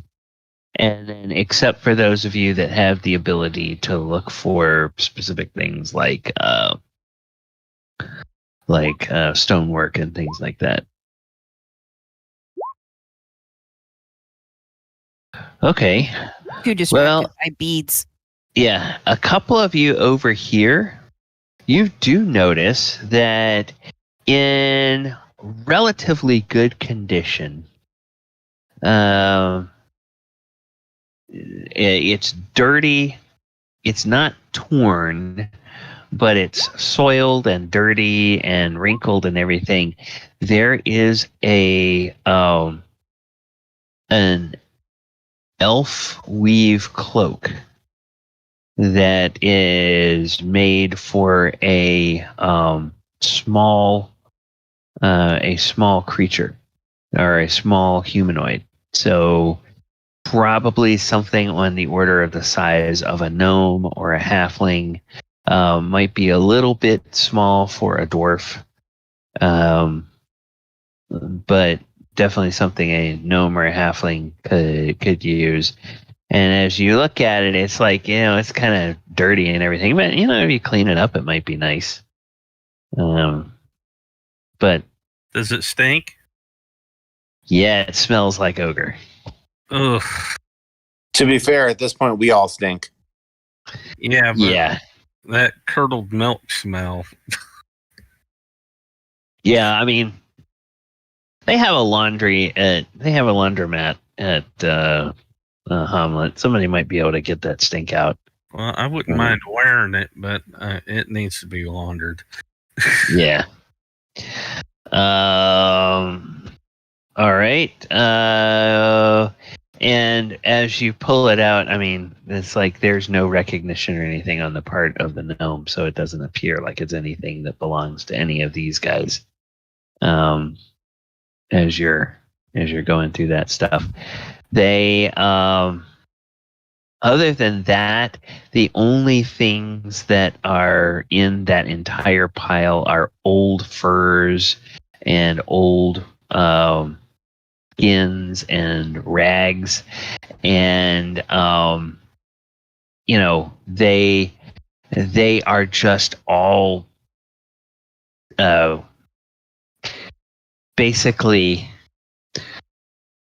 imagine, if you will, an ogre that has probably not bathed in about 40 years, that lays on the same pile of skins, never launders those, and just sort of all of the reek and grime and oils and dirt. So we and basically everything. have an ogre-sized rat's nest. Yeah. So you're saying we would be doing the world a favor if we dragged it over and tossed it with some of those broken barrels under where the slime oozes are and use that with some oil to hopefully draw them down and light them on fire. I'm thinking with all the grease and whatever that's soaked into these, they ought to flame up without the oil.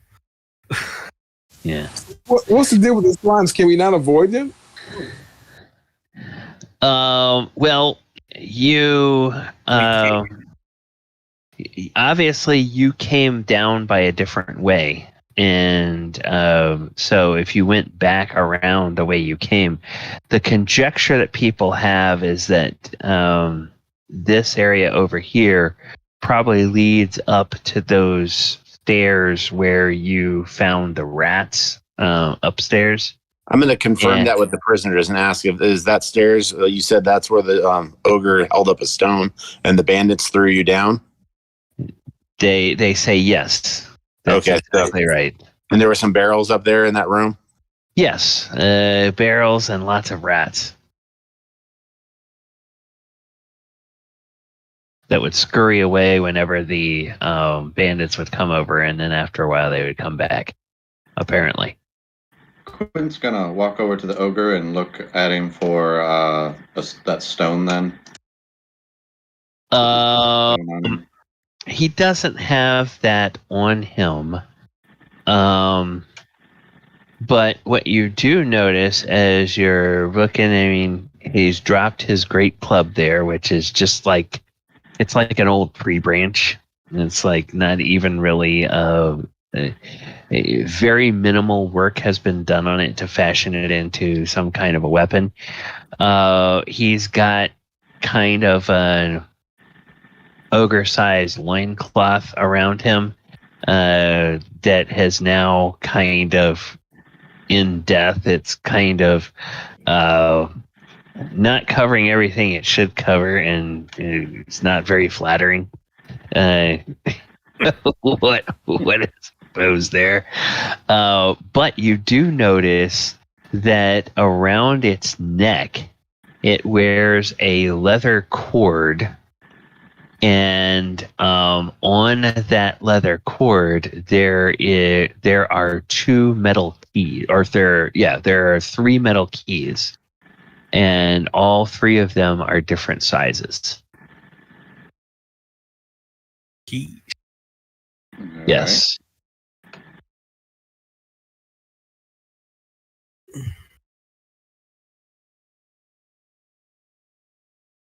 One of those keys looks like it might have fit in those doors he said he saw on the other side of the slimes. That would be my guess. Well, Talon, you didn't look at those doors really closely enough to tell, but you definitely know one of them probably was sized for those prison doors that you opened. One of them probably opens them, and it would probably be your guess that one of the other ones opens the door to this room.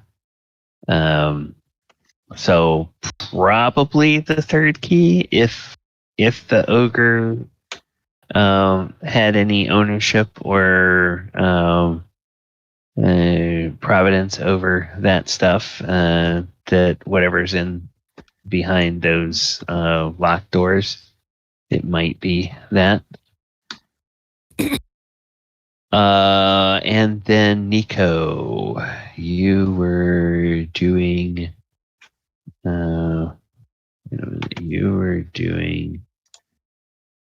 this. Okay. Yep. So I need to roll a. Archimedes was doing that too with the secret doors. I think he's got the half elven or elven thing, and I've got my dwarven thing. Yeah. What? So Archimedes, what's your chance? 1 in 6. 1 in 6. Okay. One of 6. Yeah, 2 of 6 for secret door, and concealed door. 3 of 6. I think the 1 in 6 is if it's passive. I think your higher one is when you are actively looking. Okay, so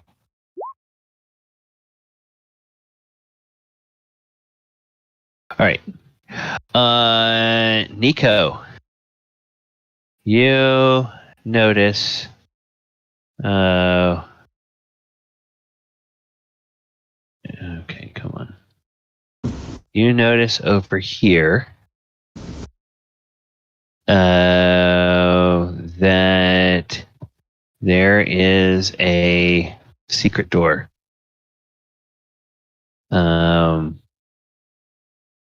And I call over Archimedes and Talon.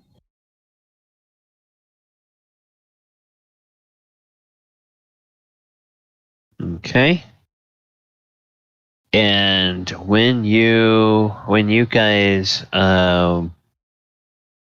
check, there doesn't appear to be any traps. And when you open that up, you realize, oh, hey, you're right in that chamber where you came down from the stairs above. When you first got in here, you found this secret door going to the east, but you failed to find the secret door going to the west. If you had found the secret door going to the west, you would have come into the ogre's lair through that secret door, which probably would have been a big surprise to the ogre because he probably didn't know that was there either. And but instead, you wound up going all the way around and finding how it connects up through the secret passage in the torture chamber from the low level of the dungeon to the slightly less low level of the dungeon. So you're now pretty confident that you have, with the exception of that warren of tunnels that you haven't mapped yet, you've probably figured out where everything is that's down here. And who knows if that warren of tunnels connects with anything. That'll be the next thing to figure out. So I think we should take all this ogre bedding and then some of that stuff over by the door that Talon mentioned in the other room and try to do that lamp oil covered fire trap for whatever those things are. I think we should point out to Yibben, Drake, and Falk. They can get up these stairs and they'll take them into the moat house, and then they can leave and go to Hamlet and give them directions. So they're pretty injured. They might not make it all on by themselves. Okay. Well, I can say this: if you guys go upstairs, and you go, whether you lead the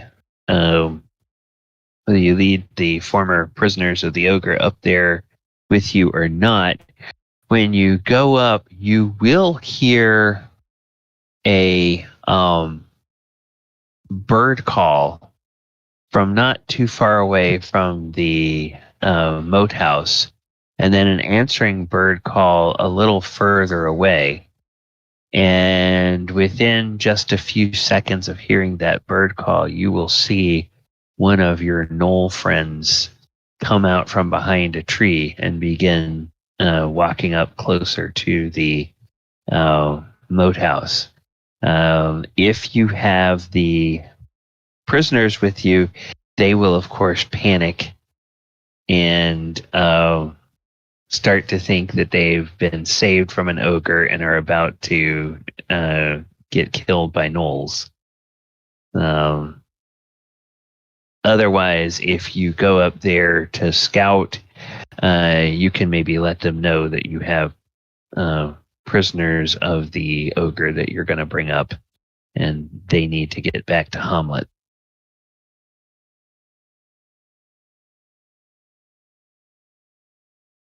Yeah, so I don't think we just have them go up there by themselves. Okay. And it would be better to check to make sure no bandits or Lareth or any Lareth minions have shown up before we go up there. They will report to you that they've been watching the moat house, both the main entrance and the what they call the stable entrance, and they have not seen any more signs of Lareth today. They suspect that he will probably try to go get healed up and then try to come back. Not sure whether he'd come back by himself or whether he'd try to bring other people with the yellow eyes back with him.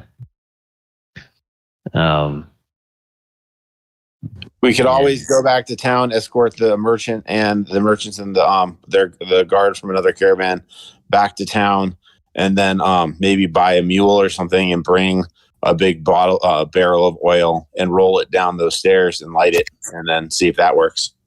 Father Rule will say, "Well,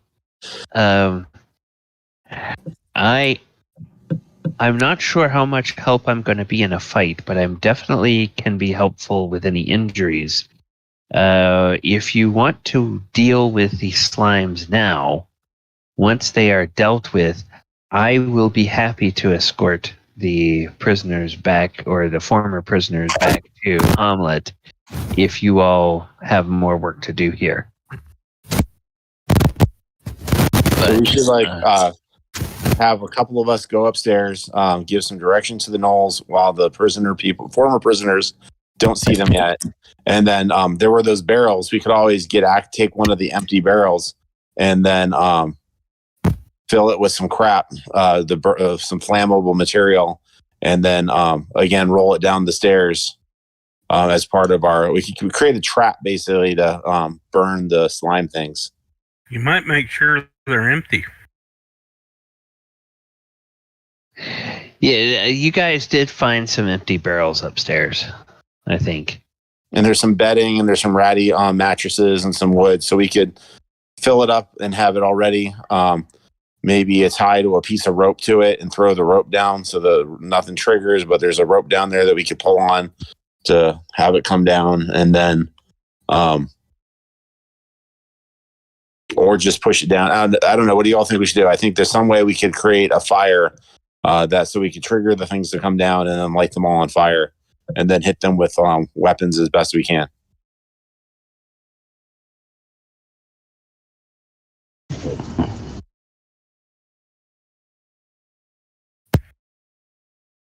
I think the ogre's nest would burn the best.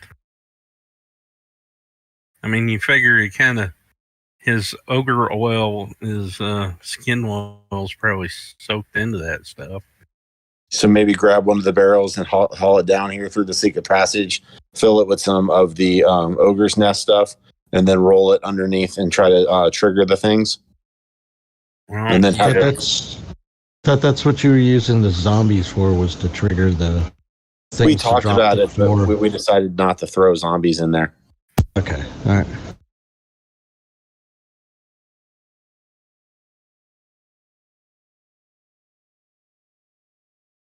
Okay, so What you wanna while we're doing this, then Nico's like, "Well, I'm gonna get a barrel because it seems like a barrel will be useful for this no matter what."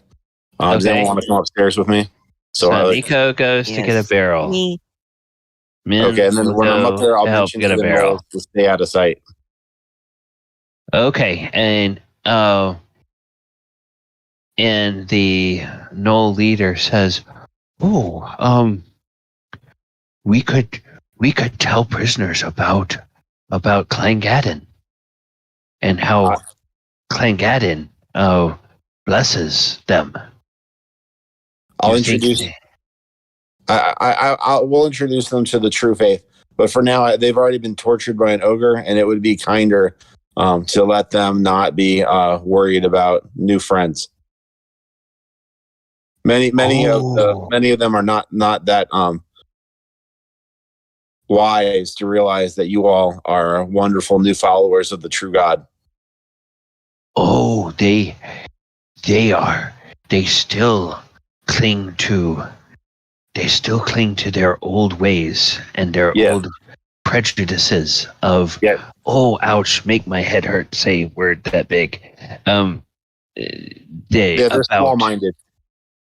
Okay, all right. Well, yes, we will stay out of way. We make sure that Pretty Cleric does not come and make trouble for the prisoners.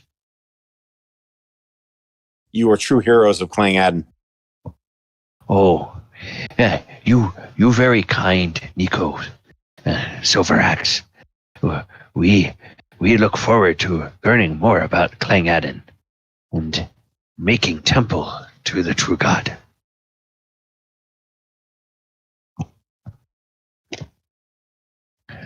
All right, so you guys thump, bring a barrel down. Are we loading it up with crap from the ogre bedding? Yeah, and then I'll pour 2 of my flasks of lamp oil in it too after it's all loaded up. Speaking of crap, is there any laying around? Dung, you mean? Yeah. Actually, there is not. Where did it? Oh, maybe Maybe it used the slime to get rid of its crap. I don't know.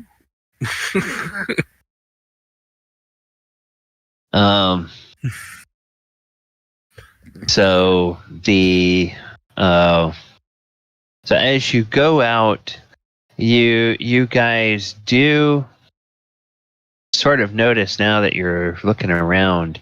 You do notice that leaning up against this wall here, there is a wide and very thin, like maybe 10 or 12 feet wide, quarter-inch thick, and like 25-foot long piece of stone that's very similar to the stone that the wall is made out of, and it probably weighs about 300 pounds.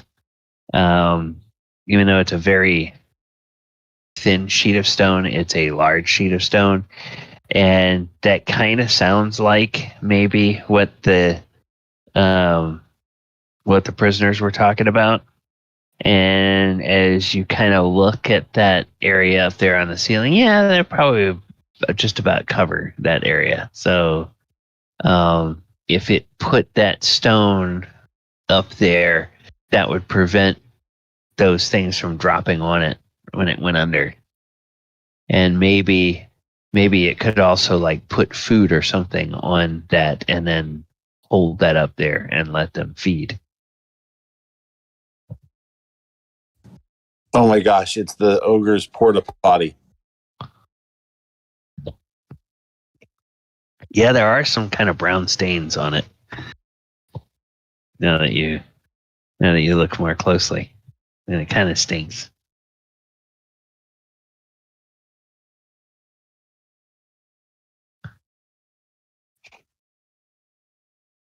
Well, All right. so So it looks like we bring down all the stuff, and we'll be ready to roll the barrel underneath where the slimes are, and we'll have like a lit torch that Garm can throw at the barrel when the slimes or oozes fall on it. Okay, so I am going to grab a piece of art here. Piece of art I'm going to grab is this. And this is actually a token.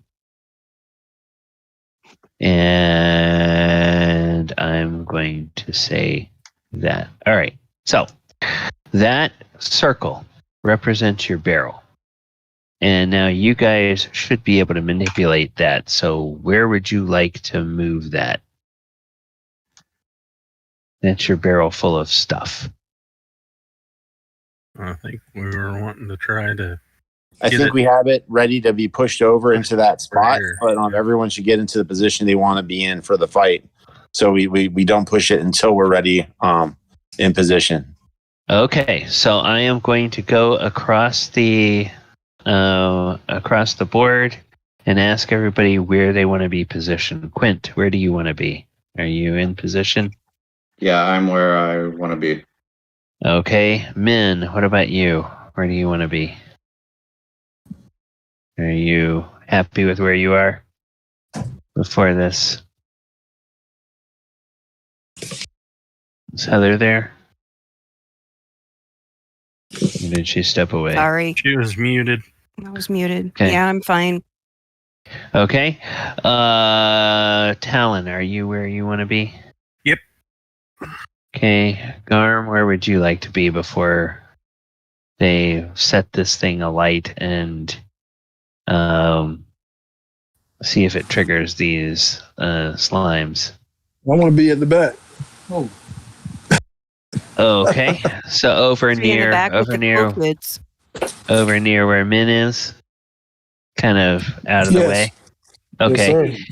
And then Archimedes, or I'm sorry, Nico. Where do you want to be?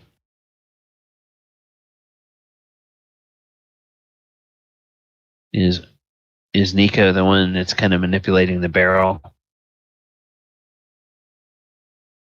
Yep. Okay. And then Archimedes, are you all set where you want to be?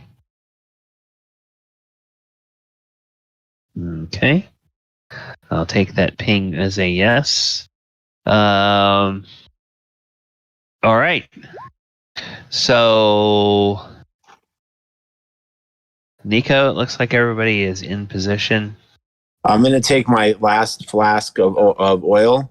I'm gonna have it ready with a hole poked into it, because like when you like squeeze a wine skin and you can like get a spray of wine out of it. Okay. I'm gonna be ready to spray some oil into the fire to spread it onto the oozes more when it's mine. I'm prepping for what could happen next. Okay. Archimedes and Quint, you two guys notice something. Okay. You notice that there's like a little. Maybe mommy can get like a bag. You notice that like there's a little trail. There's a little trail from this barrel. It's a trail kind of oil Because from the bottom of this barrel nobody in the back of the that leads back over here to where they stuffed all of the rags in it and then poured flasks of oil in it. And it's like a little sort of dribbly trail of oil down on the floor. Do we Where want to? apparently the bottom of that barrel had a hole in it. is not It's there, leaving so- a trail of stuff. Yeah. So Do we want to kind of disrupt that trail, like maybe there, just so it doesn't burn all the way back and catch that whole nest on fire, and we smoke ourselves out of this place? True. I mean, we could leave that trail so that if Nico wanted to, or Garm just wanted to light it, maybe it would, flow to the barrel. But I just didn't want it to go backwards, and we have a huge blaze. That's really smart. We should cover the part we don't want to burn with dirt or something.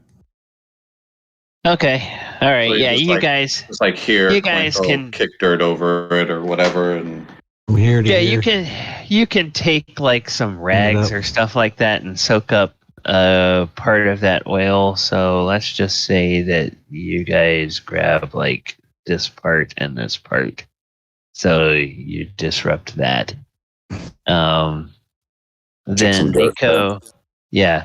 Then Nico, where are you going to position this barrel before they light it on fire? I think you guys should be able to move that dot if you want to. So I was gonna have Garm have a torch that's on fire, because he's got great ability to throw torches or throw anything. Maybe have 2 torches, so he's got 2 chances. And then roll the barrel softly over there so it stops. Kind of like not walk under there, but roll it under and see like if they drop on it when it rolls under them. But not like, I'm not going to walk under there with the barrel. I'm going to push the barrel so it rolls slowly over in that direction. And then if it doesn't make it all the way, I'll go get the club or something and push it. So I'm staying at range. Okay. All right. So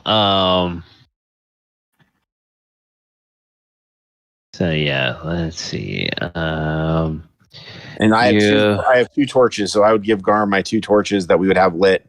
That way, Garm gets 2 chances to throw burning items at the barrel and get a fire going. And then I've got the skin of oil that I'm going to spray onto it when it's my turn eventually. Archimedes has 3 torches and flint and steel also. So all right. So So you want to use one of your torches, and I'll use one of mine. okay, that's fine. As you guys roll that stuff in there, The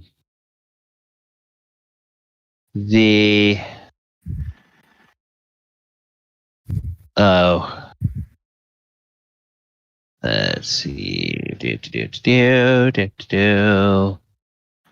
Where is this?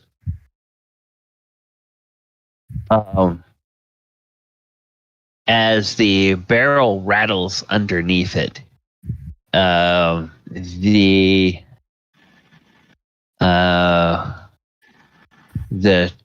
first the one green slime and then the other one detach from the ceiling, and they fall down onto the barrel. And as they plop wetly onto the barrel, you can hear kind of a little acidic sizzling as the slime comes into contact with the wood of the barrel. And otherwise, it just seems to be resting on that barrel. So now what do you guys do?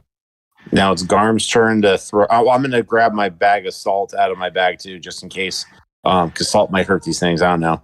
But it's Garm's turn. Okay, so Nico, where are you standing? Because it looks like you're standing right on that trail of oil. No, I'm sorry. I'm right next to it. Okay, all right. So Garm, were you gonna go ahead and? You're good at tossing darts. Yeah. I can throw anything, but okay. I would only get one, I believe. Torch. One torch throw around. Okay, all right. So just make me a. We're going to. Do what would normally be a dart attack, but do it at a -2. Since it's you're basically trying to hit this puddle of oil, which is not trying to evade you, but you're using a torch that you're not proficient with. And it's a puddle of oil on the ground, so it doesn't have a very high armor class.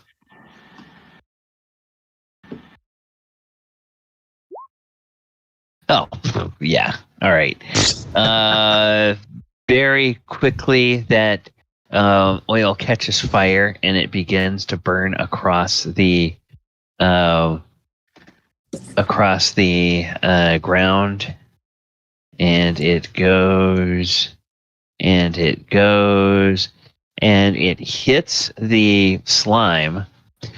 And the slime will take some damage.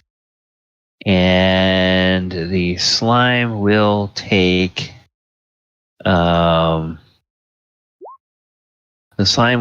2 points of damage, and it kind of reacts negatively to that. Where it got burned, it sort of like spreads apart a little bit, but it seems like where this slime has landed on the stone, it is now kind of dissolved or absorbed or somehow changed that oil, that trail of oil, so it's no longer burning.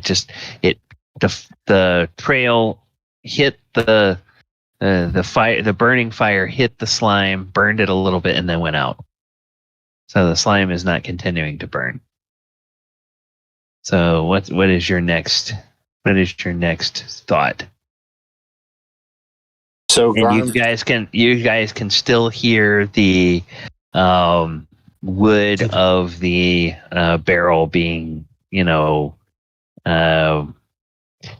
don't know what it is. Maybe there's something acidic about the slime that's kind of reacting with the wood.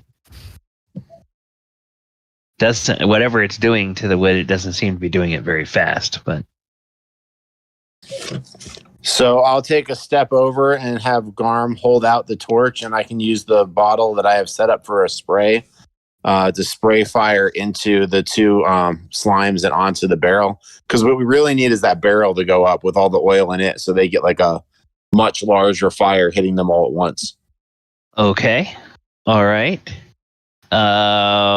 So then what I would say for Nico is I would say I need you to make a this is kind of like an improvised ranged attack. Okay. So make an improvised ranged attack at a -2, if you will. And I've got a +3 from my deck. So where do I don't have any ranged weapons written down. So should I just roll a d20 naturally?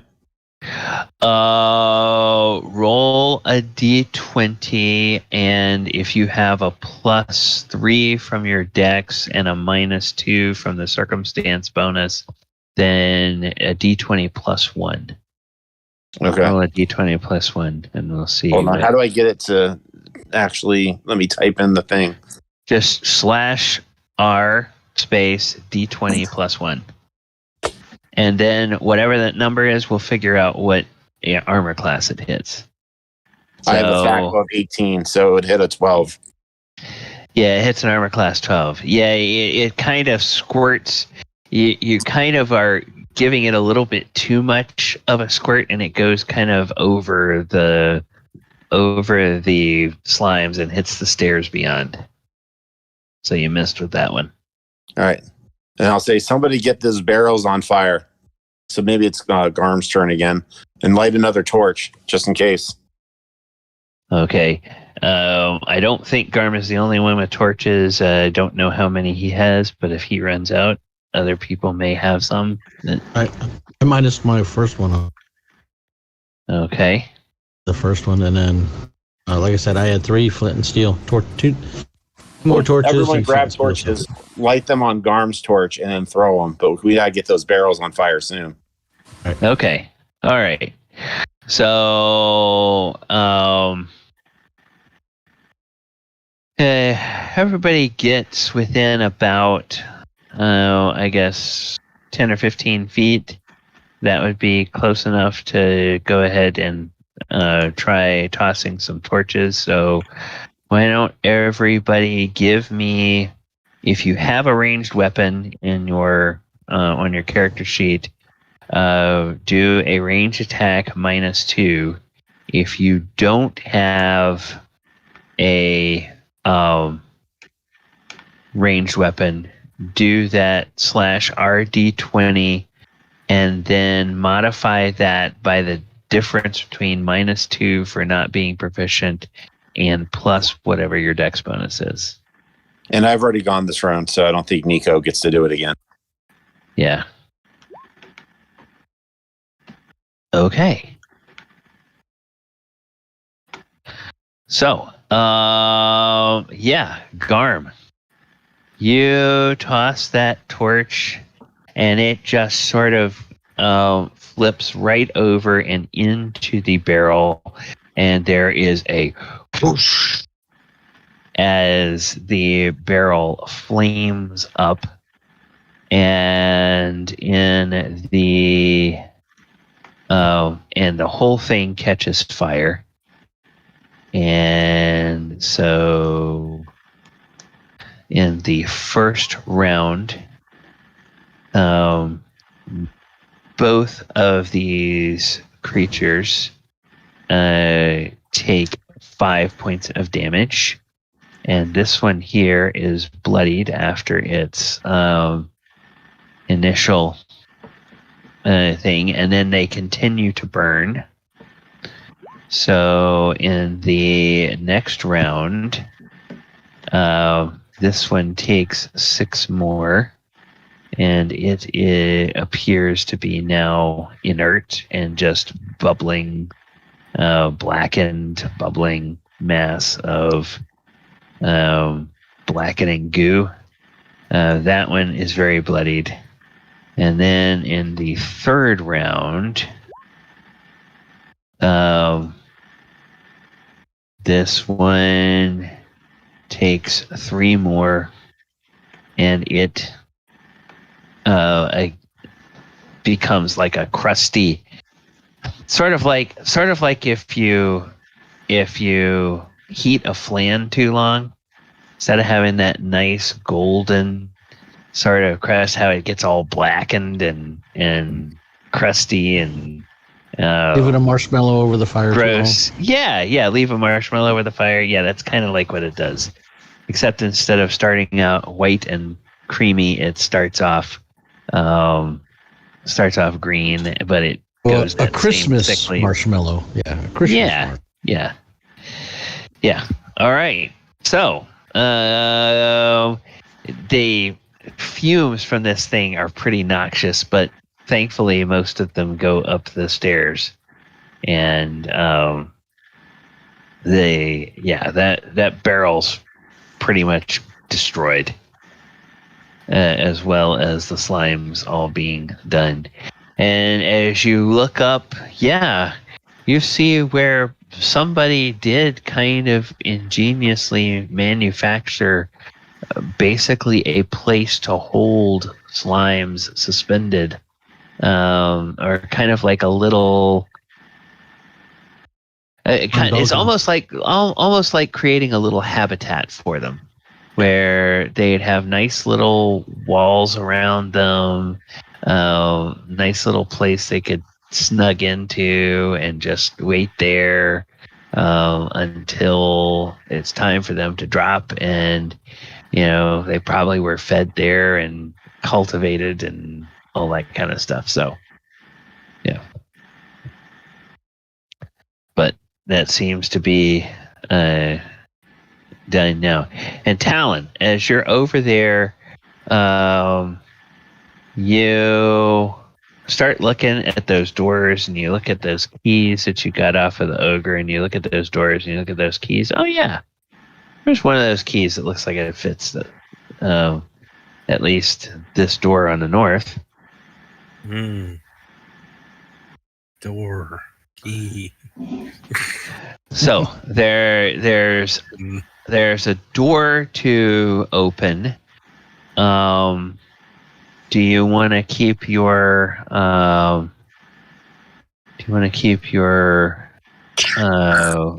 freed prisoners and your priest friend here while you open that, or do you want to send them on their way?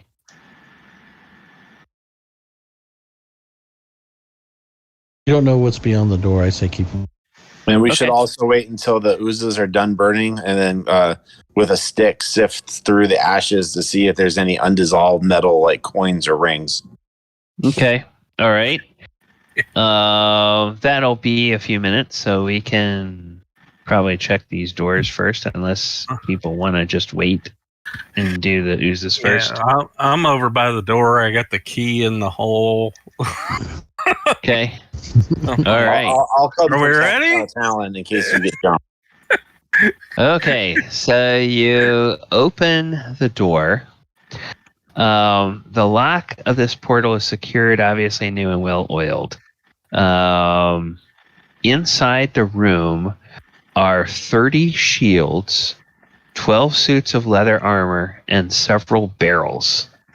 Most of the barrels contain salted meat, but 2 in the rear are 5-gallon kegs of an average brandy.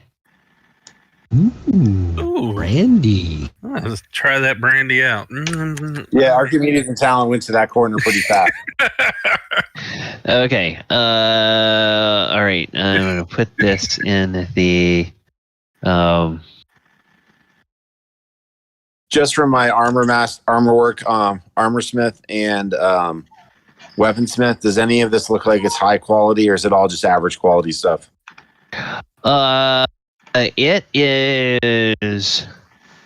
is fairly good quality and in very good condition.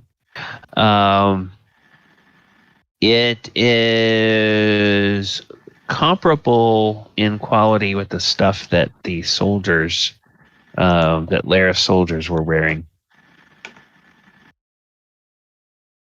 Okay, but nothing's masterwork quality. No, nothing's masterwork quality.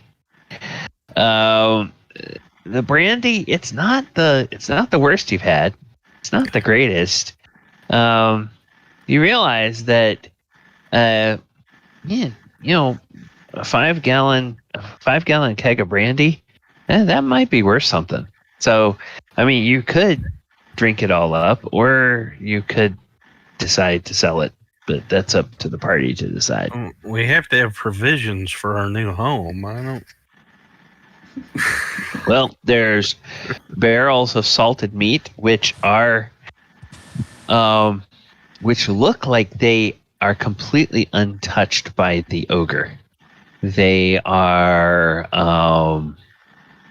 relatively fresh.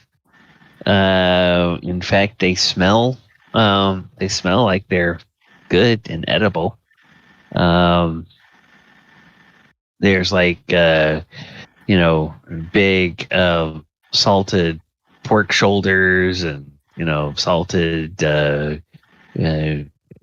beef butts and big salted turkey carcasses and everything. Is the armor better quality than what the gnolls were wearing? And would it be able to be resized for them? It would take some work, and it's leather armor.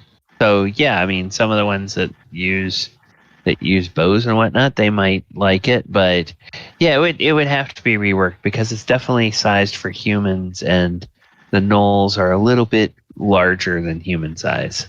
All right, just as a note, though, we should consider re-armoring a couple of them, and the shields for the melee gnolls. It might be worth putting some shields aside for them. Okay. All right. I'm gonna get some of the salted meat and some brandy and take it to the former prisoners and the padre. Oh, okay. All right. Yeah, they it smells like a little bit of heaven to them, and they just eagerly dig into it. And they're not particular about waiting for it to get heated up or cooked or anything. And then we should check out the second door. Is the same key work, Talon, or are you going to have to do your magic? Yep. Same key works. Oh, this makes my job easier. Yeah. And in this door, behind it, there are 50 spears, 10 glaives, 6 squeeze arms, 3 battle axes, and 70 black capes. And each of those capes has a yellow eye of fire sewn on the center, much like you saw all of Lara's people wearing. There are more containers of provisions, a crate of 120 arrows, and a crate of 200 crossbow bolts. So I'm going to put that in the Discord as well. So this will all be part of the loot. And all of them are decent quality, but not masterwork quality. Yep. Again, I think we should should consider our gnoll allies and rearm them with battle axes, spears, or whatever, some arrows, depending on what their preferred armament is, to make them as hostile, Hardy, as hardy as as strong as possible. Yeah. Okay. So yeah, that's what you find there. And I'm going to go over and ask that gnome what his preferred weapons are real quick. He says, well, I generally use a spear and a light crossbow. Were there crossbows in that room? There's crossbow bolts, but I don't think there's any crossbows. All right. Well, then I'll bring him a spear and one of the smaller shields. The armor's not going to fit him. Wonderful. So that when we walk back, he can feel more safe and secure. Okay, that's great. Thank you. Are they sheath arrows or? Let light arrow? us find out. call high or low. High. And what would you prefer that they are?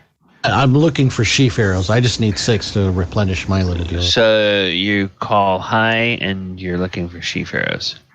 Okay. D100. Oh, wait. No, I'll do that here. I'll do that here. D100. 53. Hi. Hey, guess what? They're sheaf arrows. All right. You can take... Get the 6 if we replenish all the way up. You can take 6 and replenish. Quinn's gonna That's take what my 6 too. quivers hold. And I don't think we should sell those. I think we should hold on to them so they can restock you all whenever we need it. Right, yeah. Yeah. I think didn't the Knolls also have crossbow bolts or crossbows? So they could use the crossbow Some of the bolts. Knolls did as well, yeah, because So we you hold guys, on to all the arrows and all the bolts. yeah, you guys scavenged from the guards and re-equipped and rearmed the Knolls.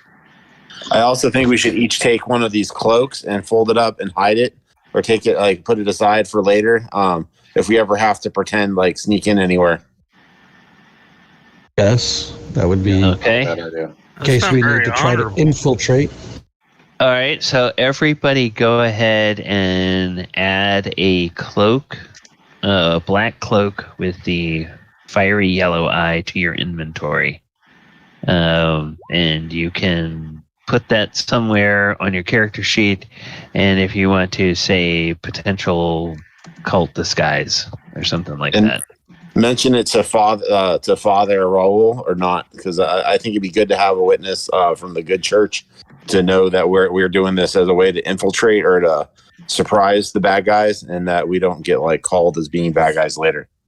Yeah, and Father Rule will look at those and he will say, "Oh yes, this is definitely the same garb of the folk that were involved with that temple many years ago. Can I take one or two of these with me back to Hamlet to show to Lord Rufus and his most excellent mage Burn?" What temple? Hamlet. The evil temple that the adventurers, the previous adventurers had tried to deal with. I think Casca, that was the session that you missed. Oh, okay. They when y'all talked sent- about it. Yeah, they had a sit down dinner with Rufus and Byrne and kind of learned a little bit about the backstory of what had happened Oh, the temple. years ago. Yeah. Yes, absolutely. Take a couple, and please tell Lord Rufus and Lord Byrne that we're going to have a couple of them on us, because we want to have the opportunity, if we ever need to sneak across enemy lines, to be able to rain fire and pain onto the lives of these evildoers. Father Rule says, "Well, I of course see the wisdom of that. I do not like that you have to stoop to that, but I do know for a fact that the enemy would not hesitate to disguise themselves as one of us to try to infiltrate and learn what they could about our defenses. So perhaps in this case, turnabout is fair play." It'll save more lives. Yes, that is undoubtedly true.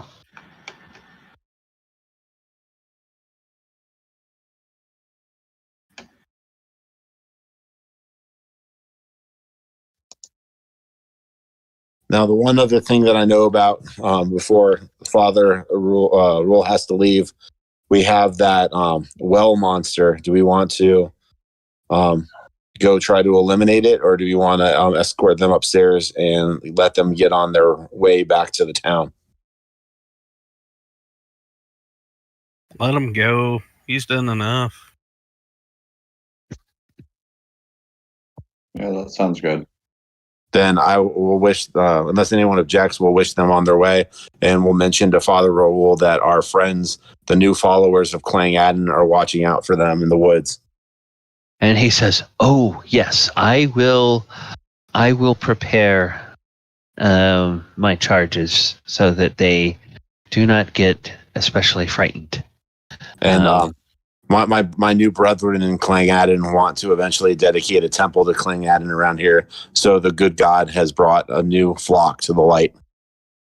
And he says, that is remarkable. Sometime you must come by the church in Hamlet and tell me how you managed that feat. That is a story that we must share with other churches throughout, from the Pantheon throughout the Flaness, so that they know that it is potentially possible to win converts to the faith. But I would need to know all of the circumstances, and whether this is something that can easily be replicated, or whether there was something special about these gnolls that made them more amenable to your teachings. Tell you what, we'll have a drink and I'll tell you all about it one time when we're back. That sounds wonderful. All right, well, you all be careful. I know that these folk here are eager to get back to Hamlet. Take care, everyone, and go with the blessings of Saint Cuthbert. And he does a blessing and sprinkles holy water on all of you, which basically gets you wet, and says some prayers, and then he goes upstairs. Now we're able to fly. I'm trying to catch the drops on my tongue.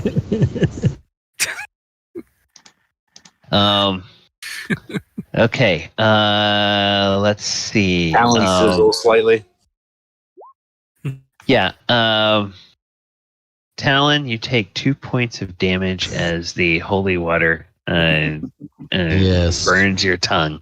It burns! It burns! It burns! I'm not evil. I don't know why it would burn my tongue.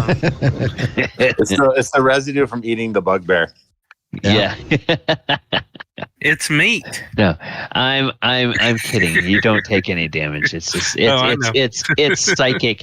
It's psychic damage that you take. Honestly, you have this crisis of conscience that comes over you. Well, No God, other secret doors or anything else in here. But- I doubt that. but the Talon gods are basically not real, so he just doesn't think anything about it. Okay. Yeah, somebody asked, and no, doing all the searches around, there's no more secret doors that you find in here. Now, you do have a couple of ways of getting back down to the well. You can either go through the secret door in the other side of the ogre lair and then go down the way you know, or you can backtrack through the torture chamber and that tunnel and through the crypts to get down there. I think in honor of the Olympic horse dressage, we should crip walk. Okay. What? If you haven't All seen right. it, there's a narration by Snoop Dogg and someone of the Olympic riding dressage event. I think it's Kevin Hart, and Yes, that's it. yeah, they've been doing on Peacock. They've been doing. They've had a nightly show throughout the Olympics where Snoop Dogg and Kevin Hart have been giving their own brand of commentary and observations on the Olympics. Right. I see. So maybe go back down through the crypts and either go straight to the well, or there was that one more pathway that Father Rule mentioned that had some trail of blood or something. Yeah, that was the trail that led to the secret door that led up here. So yeah, you guys just go down Okay. through here. It's quicker. Okay, let's do it. All right. So, everybody can, through whatever direction you guys want to, kind of move your tokens on over here towards this part of the map. And I'm just going to delete some of these things because these traps are all sprung and gone. Okay. All right. And as you come down here, let's see. Oh, I think we lost Heather. She said something about thunderstorms. Yeah, she lost power. Yeah, okay. And so then let me go find where's our okay. I'm gonna have everybody keep track of their tokens. Move them over here. So, all right. So there we go. All right. So, Talon and Nico, as you look in here, you see in this area there is a natural pool of water. It's considerably below the floor level, and the looks like the area was dug lower, and the entrance to the pool was enlarged. The water, you come in here, it smells very clean and fresh. It kind of smells like the water from a stream of some kind. So you might deduce, and certainly Nico would be familiar with this from being in the dwarf hold, that this must connect with some kind of underground river and be fed by an underground river that keeps the water fresh. It's definitely not stale or stagnant water. And Are there any like handholds or like posts or anything on the walls of the hallway we just came down? No, it's just stairs that come down here. And one thing you notice is that this portion, like about a 30 or 45 degree arc next to the doorway here, the stone is clean and clear. But as you go further away and you look around, you see that there's evidence of bones and stuff that litter the ground here. Is it an actual door, or is it just an opening? It's just an opening. There's not a door.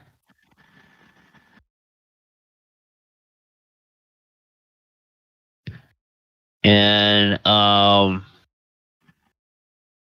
there's a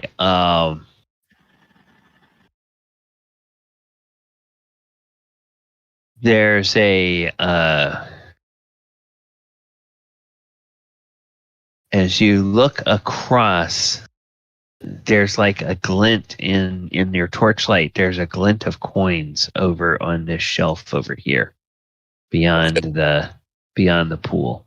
Let's step back for a second so we can talk. Cool. To the stairs, so we're not in the reach of whatever. They said there's a tentacle, some sort of like water monster. So let's talk about how we're going to fight it real quick.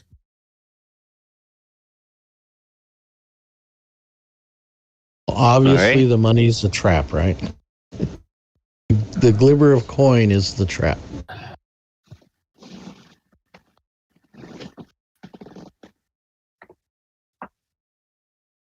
So this is up to you guys. What ideas do you have? So Nico wants to I was trying to find anything that I could secure the end of 100 yards, 100 feet of rope to, and tie some rope around my waist, because if I fall in the water, I'm not going to be able to swim. And so I was hoping for some way to stop me from falling in the water, and then I was going to cast potentially aid on myself, then bless on everyone, and then go out there and be bait. And then once it starts trying to come after me, you all peekaboo, put your head into the doorway, do ranged attacks, and then come back. Madam Mim could possibly walk out to the edge, do like one of her magic spells that could probably maybe affect this thing if it's got eyes, and then step back. There's like probably a bunch of different options we can do. But you want to be bait? I don't want to be, but I'm assuming that I'm going to be the one who's most likely to be able to like not get hit.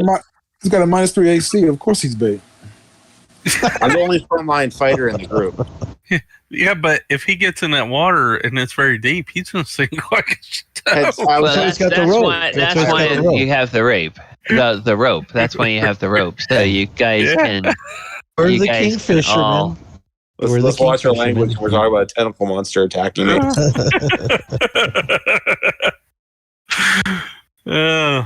Okay, hey man, if you're wanting to, Does anyone got like climbing gear? Does anyone have like tentacle monster? anyone have pins or whatever, like climbing gear? No, I didn't buy any of those. No. Let me see what I got the grappling hook, and that's it. The grappling hook and the. That'd be great. Let's tie the ropes to the grappling hook and like maybe Yeah, even break. the grappling hook could be secured to like some joint in the stones somewhere, maybe back near the stairs or in the hallway, Yeah. and then So let's secure the Are you grappling gonna hook tie and it up around your rope waist? tied around my waist. Nice. So there's enough room for me to maneuver, but not enough for me to be pulled into the lake. I don't think your son likes it. Yeah, sorry about that. It's his bedtime soon. yeah, he's like, His name's Like, Nico. Dad, So he doesn't like the idea of that's Nico being dangerous. attacked. yes, Dad, that's dangerous. Don't do that.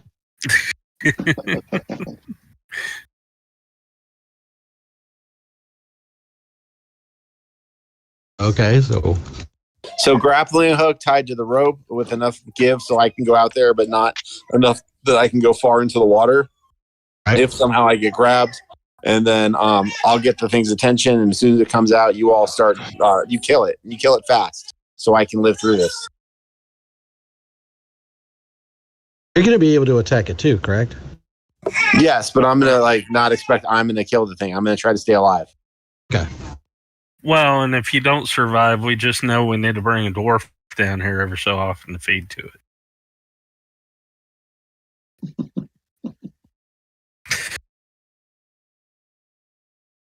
If you do die, we cut the rope and let you sink to the bottom. Is that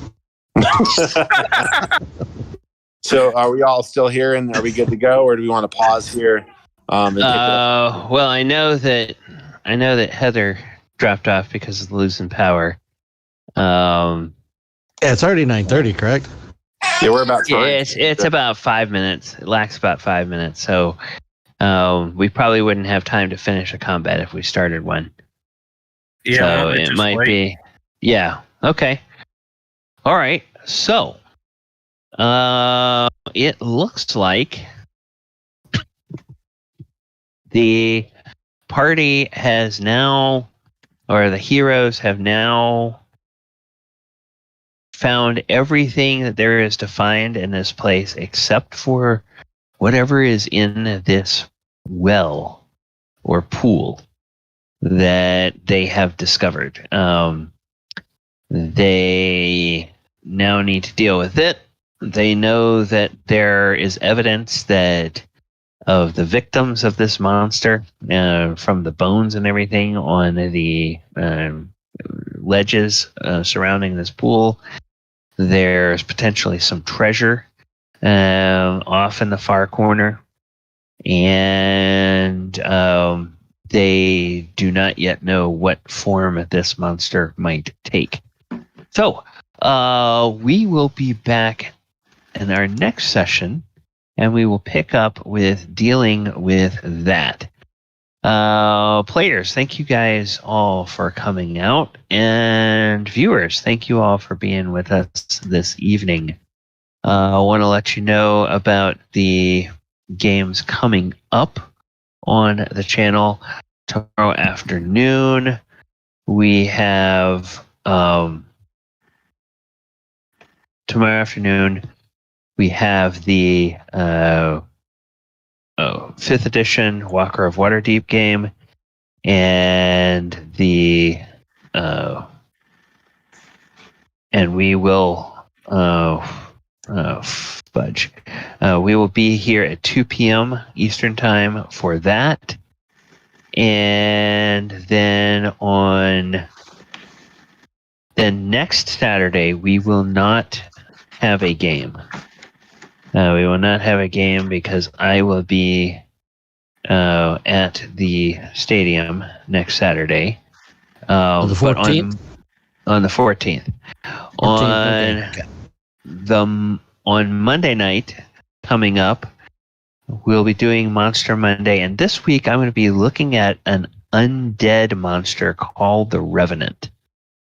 And the Revenant is a really cool and really interesting monster that has been around in D&D quite a long time, and I don't think it gets used as much as it can. However, it's the kind of monster that requires a very certain type of situation where it can be used. And we're going to talk a little bit about how you can deploy it in your campaigns and when it's appropriate to use, and the reskinning possibilities of the monster based on its book value challenge rating, and when you might actually need a monster like that in your campaign. Then Thursday night we'll be back for... Actually, I think Thursday night we'll be back for the Sword Coast Chronicles game. There's one of those international competitions, and I think we're hosting a game next week. Hosting a game against a club team from the Mexican Premier League. And so we'll be playing a match. It's like that Cup of Nations tournament that goes on. It's like soccer is weird because it's like you have your regular season, and then right in the middle of the regular season, oh yeah, there's these other tournaments that are happening, and you advance in those, and so that means there's extra games here and there that some teams play and other teams don't. It's all weird. But so they do the bowl games in the middle of the season instead of waiting until the end. Yeah, I mean it's usually bowl games for trophies, but it's outside of your league, which I guess most of the time bowl game is the Big 12 team plays against the SEC team, and that's a similar type of thing. So all right, so yeah, and then I will just I'll make sure to update you guys on our schedule beyond next week. I think we're back the week after that, but I have to double check the MLS schedule as well and see when our next MLS home game is. All right, so that will do it for us. Thank you guys for coming. Viewers, thank you for hanging out. Hope you've enjoyed it. Galabon? Yes. I actually have something going on in November that I wanted to announce, if I could. Oh, yes. Okay. Yes, you can. Yeah, I've gotten involved with this play-by-post site called Explorers Unlimited. They mostly do Palladium games. Palladium's books games like Rifts, Heroes Unlimited, Palladium Fantasy. But we're doing an online con in November 12th through the 14th. And anybody can sign up. Most of what they're doing, they have some. We're running some Palladium games on Roll20. There's a Savage Rifts game that's going to be ran on Foundry. We're trying to get somebody to run Shadowrun and some whatever else. But people can sign up at warhorn.net and look for EUCon. And I can put the link in the chat, in our Discord chat. So, yeah. If If you anybody do is that, interested. if you do that, I will go ahead and I will copy it and I can paste it into the Twitch chat. And we may stream some of the games on Roll20. We haven't decided yet, though. Nobody's really done that before, so we're trying to determine if we're going to do that or not. Yeah, I'll definitely look at that. I did a couple of online cons. I ran some one-shots for online cons last year during all the lockdowns, and that was kind of fun. So I'll definitely take a look at. Well, I am running a Palladium Fantasy one-shot on the Sunday afternoon. Okay. So. Yeah. All right. And what were the dates of that? That's November 12th through the 14th. 12 through 14, 2021. All right. Yep. Okay. So that's in the Twitch chat as well for the viewers. Okay, thank you. Does anybody else have anything coming up that they want to talk about? I get used to the fact that nobody does, but I should ask. Thank you, Casca, for speaking up. That's how I discovered Roll20. They had something called Roll20 Con back in 2018. Oh, okay. All right. Well, players, then thank you. Viewers, thank you. And we're going to go ahead and call it a night. Take Thanks for care, running. everyone. Appreciate it. Oh, yeah. Thank you for the game. No problem.